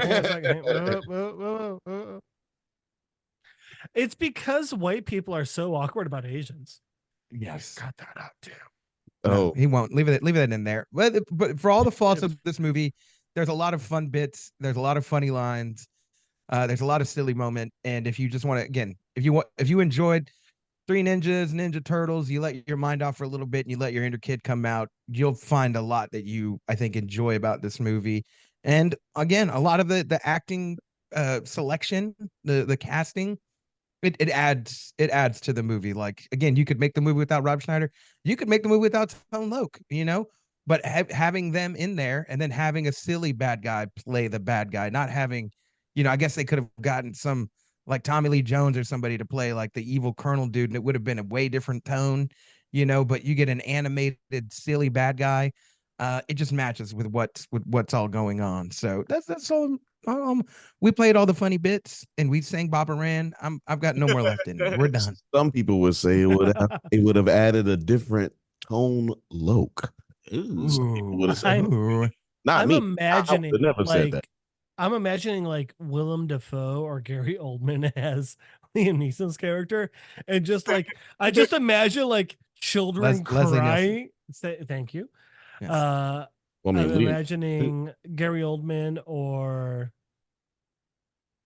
I want Gary Oldman when he was in True Romance to be the white pimp, Right. but to be that guy that's Oh. Colonel Chi. I want Well- Colonel Chi to be a white pimp. and I just with imagine dreadlocks. I thought you said children Gary. going to see this movie, and then just like I'm just imagining like a scene out of Family Guy with Stewie just like and just crying. See, at first I thought Jeff said Gary Coleman, and I was wondering why nobody was. I was like, why is no one laughing at what he is saying? I must have misheard what he said.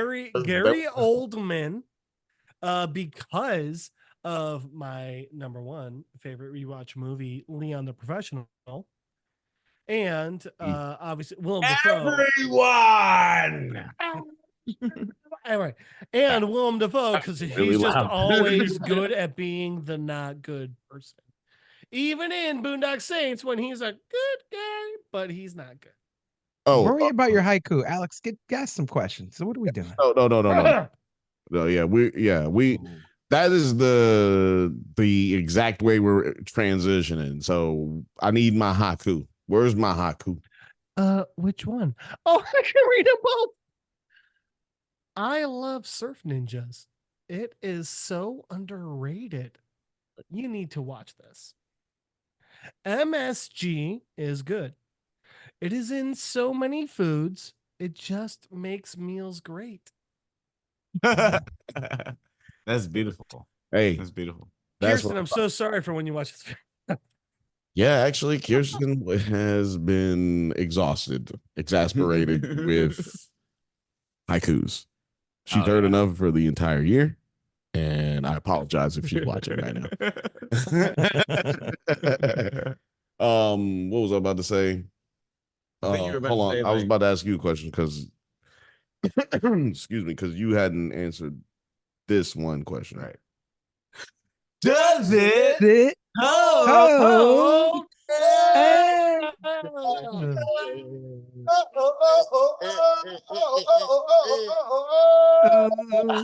At the end of each episode, we vote on whether. No, next episode, I'm fucking doing a fucking like Spanish soccer announcer of gold version of Does It Hold Up? I'm doing it. It's gonna go for 8 minutes. No, it's not. It's very quick. It's just got it's an art. It's an art. It's the art to it. At the end of each episode, we vote on whether the film is as good or as bad as we remember. And as always, we let our special guest go first. So we don't have to. Because we don't have to. I'm gonna go with a lover and a fighter, and I forget the rest of it because I'm very drunk. And I'm gonna go with. He was gonna say he's very drink. He was gonna say he is very drink, is what he was about to say. I love it. Go ahead. Thank you for reaching out and bringing me up first. I think it's it brings up some good points that I should probably say.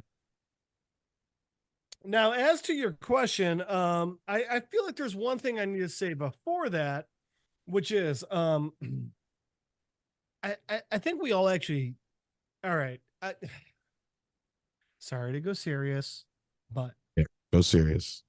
I think that we should all agree on something, and that is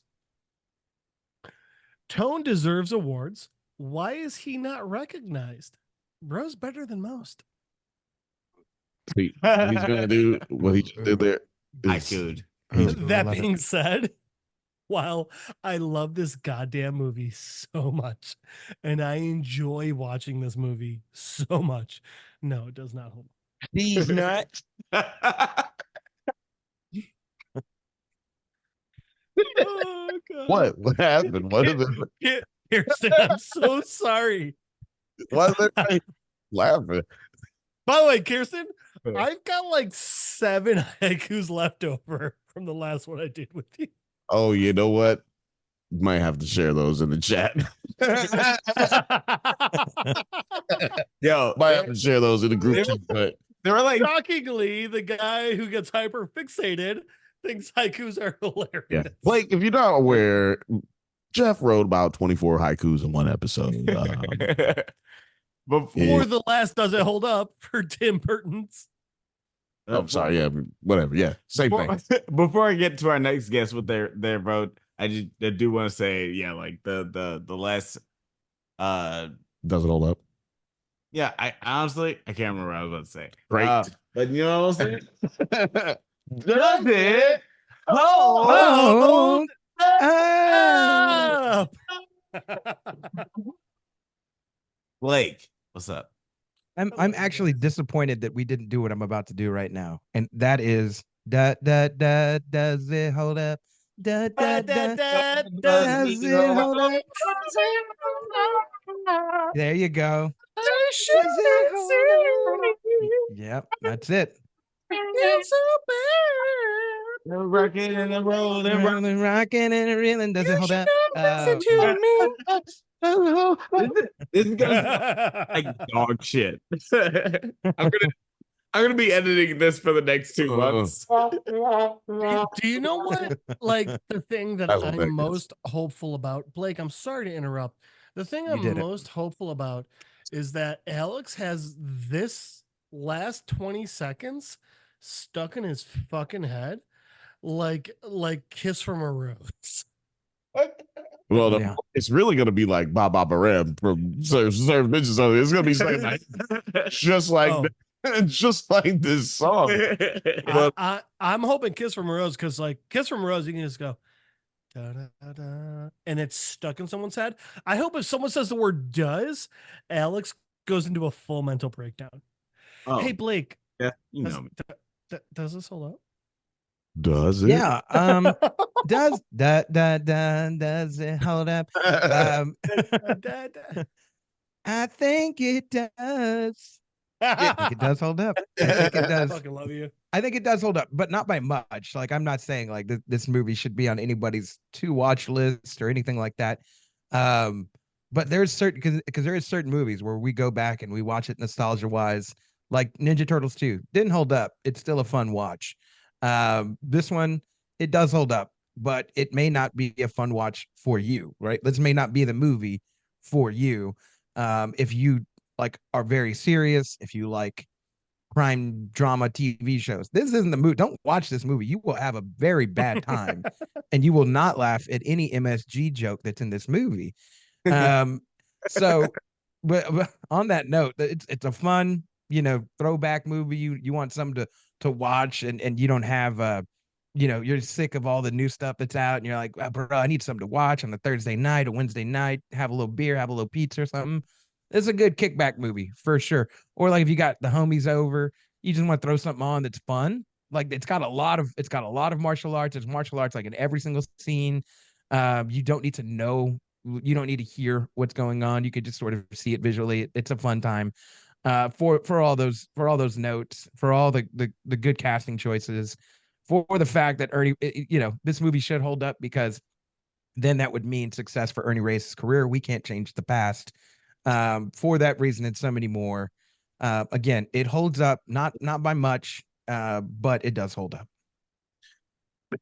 Yeah, when he says it's probably not for you, I talked to you and he told me that he liked it. Johnny, Yeah. he told me Yeah. he told me he liked it. And he said it holds up in his community, but that's not he's not here. I tried to get him to come on. I mean, Conflicts. I gotta say, like, a little rude of him to not be here. It's okay. I mean, hey, man, Y'all don't know you like I know you. it's a rather important film, and it really changed the culture. And he could have had a voice.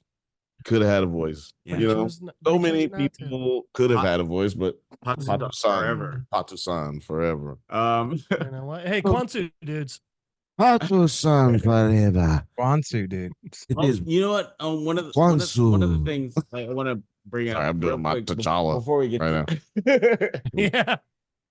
before I get to the What? last vote, Yeah. I want to ask, Does it? That's it. Oh.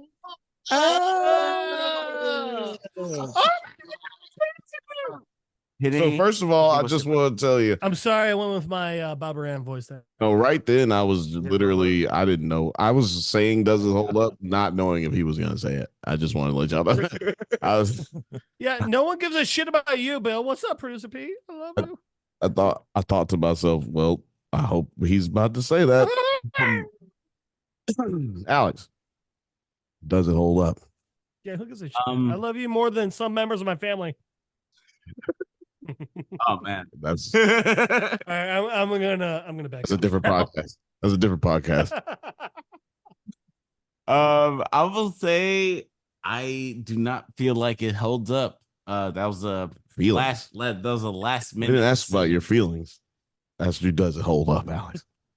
That's what does love is about, is your feelings. And I mean, that's like if A equals B and B equals C, does A equals C? I think Alex is right. I do feel like it. I was told there would be no math. I was told this would be Schindler's List, first of all. So let's Yeah, let's not even talk about math. All right. I came to entirely the wrong. Let's go. I got it right here. No, Shit, yeah, that's still the That's wrong. that's the next My weekend bad, we my do. bad. So go ahead. But I don't feel like it holds up because it's just not quite as good as it should be. Like there's a lot of great quality. Fall guy. No, I'm joking. Yeah. So, the Fall Guy could have been. The Fall Guy could have been better, but I feel like this, even like with the cultural significance of both movies, this could have been like way better. It could have leaned more into what the culture was doing at the time, especially like I don't know, like we always like again we talk about Asian All Stars on Does It Hold Up so much. There are so many Asian actors in this time period who were fucking killing it, and Right? they just didn't get so many. I don't know if I'd say so many. we talked about it enough. I mean, they didn't. I mean, look, either they don't get, either they're marginalized or there are a lot of them in Hollywood. It can't really be both. All right. Here, I'll throw some. I'm sorry. Around it. Yeah, When did Mortal Kombat come out? I don't know. I should have written down in relation to this movie. Don't ask me questions. All I'm don't know. saying is, I'm not prepared for those. You know, you got Shang Tsung from that. You could have thrown him in as Leslie Nielsen. There's Daniel Day Kim was acting at the time. There are so many Asian actors you could have thrown in as Liam Neeson. But you know what? You were waiting for people to be taken. Alex, I interrupted you. I'm sorry. No. Go ahead. I was just gonna say that Does it hold?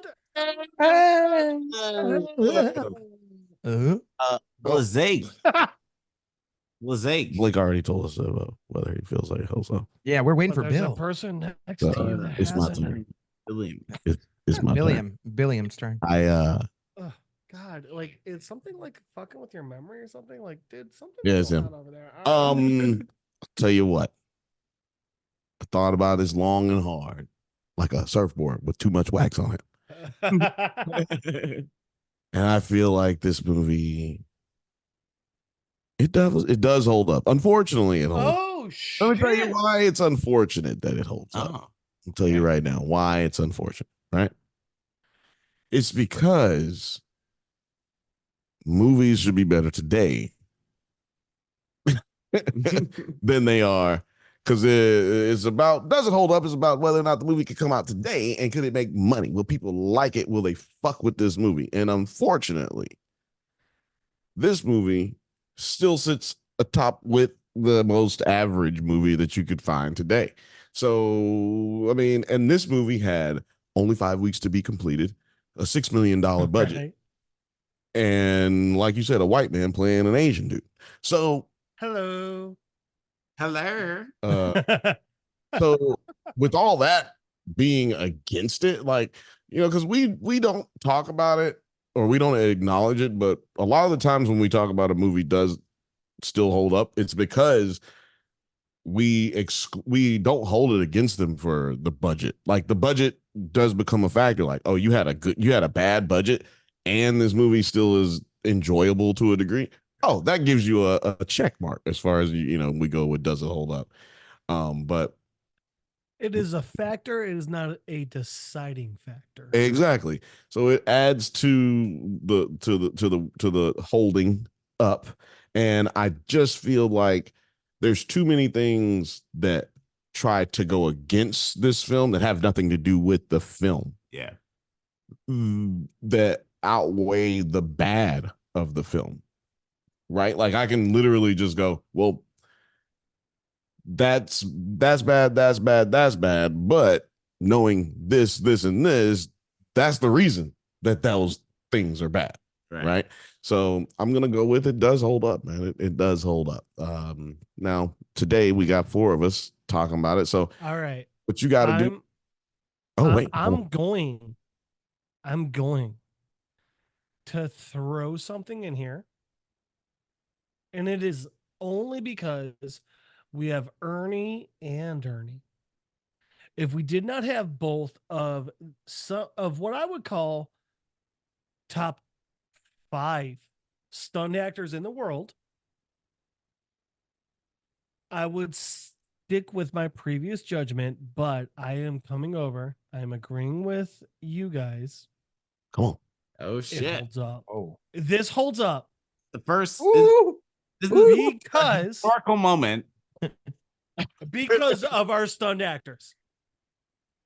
This has never happened before. Never happened. Your arguments Having were never. first. Oh my gosh. This is Like I'm good. Another one. It's getting another one. It's getting another one. And I feel it's important to say, like, I feel uncomfortable about this, but like I have to, guys, I have to speak my truth. It's because you're naked. You've bared yourself to us in this moment. You have given us your all, and you have transformed. You've gone out of your cocoon and become a butterfly. I'm sorry, a butterfly or a monarch. There it was. Gotta get a monarch. Yes. Drop. I would have absolutely taken my change judgment back if I didn't get that. No, but no, he would have changed the change if he had it. I am 100% coming to Bill and Blake's side because of the stunt coordination, action, whatever you want to call it, and because of their arguments explaining this. Hey, man, if you hadn't, all I had for you was this. Go outside, nerd. I ain't got time to be distracted by your worthless chime in. Go on. I do want to say real quick, because I'm so sorry, Alex. There's a little anecdote I wanted to mention, but in the final thoughts moment. Sound like a Baptist preacher in Alabama. No, I love it. I love it. Sweating a lot more. Yeah. But yeah, certain been there, bitch. Apparently, the director of this film, he was the writer-director of an independent movie called Potluck that was being financed by the mafia in money laundering scheme. And then after he discovered that this was a money laundering scheme, he fled to Israel, joined the military for 10 years. Yeah, joined the army. It's just his last name, by the way. Reached the level of captain before he is his real name Israel then? Because he's Israeli. Hey, I'm sorry to take us like a little off track, but Alex, as an Italian person, I think maybe you should shut the fuck up. I'm sorry. I will what you call it? Shut the fuck up. Yeah, oh, shut the fuck up. Thank you. We have noticed. I know. I did not. I was the wrong person to go to. I did not know. I knew less than you did. I knew less than you did. I don't even know what y'all just did just now. You and Jeff. You know what? You don't need to know. I was gonna say, I don't know if Blake and me know what y'all are talking about. So. Like what had you want to tell people where they can find you on the interwebs? No, I don't actually, but I will. I certainly will. Yeah. We're watching. You could find me, moneyblakeweather, Facebook, Instagram, Twitter, Snapchat. You could find me on this episode and previous episodes of Junk Banthas Does It Hold Up. You can also find me on Nerds at Night, and not sure when this comes out, but you could also find my other podcasts, Sensible and Sensitive, anywhere podcasts are. That's where the show is. Yeah. So thank y'all for having me on. Thank everybody out there. If you haven't seen Surf Ninjas and you just watched this, go ahead and go watch it. Go check it out. And if you hadn't watched in a long time, go check it out. It's free on YouTube. Just type in Surf Ninjas. Dude, after you watch this. Right? Those are the best ones, right? It's free on YouTube. Type it in. That's literally what it costs you. The time. Free 99. That's it. You're already paying for your internet. So just or your phone bill if you're watching this on your phone. You know what I mean? Like watch some free movies. How about that? On YouTube, because YouTube is our work daddy. YouTube is our work daddy. Please support our work daddy so our work daddy can support us. What about you, Jeff? Where can the people find you on the interwebs? Oh, I'm not in line. Why are you asking me anything? A little awkward. No, Alex, thanks. There's at least one website where people can find you. Oh, yeah, I see what you're saying. Okay, yeah. Well, for starters, if you want to Skype with me, just go ahead and reach out Don Cheadle's driveway at littledickie2.com. It's because of the hackers. Yeah. Also, Jeff has 292 friend requests right now on Skype. I don't think you've ever checked. Are you? Wait, is that serious? You'd be the man to tell me, but I feel like no, Jeff. Well, it seems like things are awkward, and you know what? The really interesting is gonna. What if I accept all of them? They're like, "How are you not Dave?" You know what you can tell them? These not. That's what you tell them. Oh God! All right. Oof. Ooh, let's let this come back down. Hey, if you want to reach out to me, first things. Oh, I didn't mean to start. First things first. Oh my God, I love that goddamn voiced. Thanks, voiced. Let me tell you what. Thanks, it's been a minute since I've been like doop on one, but I will say this. Actually, check out Blake's podcasts, because the only reason I podcast at all is because I know this goddamn motherfucker. So check out his, see if I'm on those. After that, at Madel Jeff on Instagram, at Jeff Madel on Facebook, and the easiest one is just on YouTube. Check out Nerds at Night and Drunk Banthas. I am on Drunk Banthas most Mondays talking about some of my favorite shows on earth. And I'm looking to break things down. Don't forget that you're talking about the ones you don't like to. Don't it's like Bill, no one needs to know about Jocelyn. Jocelyn, I was gonna say Tedros, but Tedros. Well, I mean, it's all the same thing. It's all the same thing. Also, by the way, Bill, Kirsten still has. I think Bill brings up an interesting point, because at the end of season 1, who do you hate more, Jocelyn or Tedros? Who do you hate more? Who is the show even about? Like, who is season 1 as if there's ever going to be a season 2. That's very sweet. You should just say the reveal of such Alex. I am more afraid about The Idol season 2 than I am about the next election. But hey, you gotta have a bigger impact on America. Talking about Surf Ninjas on the world. Man, today has been crazy. We've had haikus. Do you want me to make haikus? Do it. We've had haikus. We've had haikus.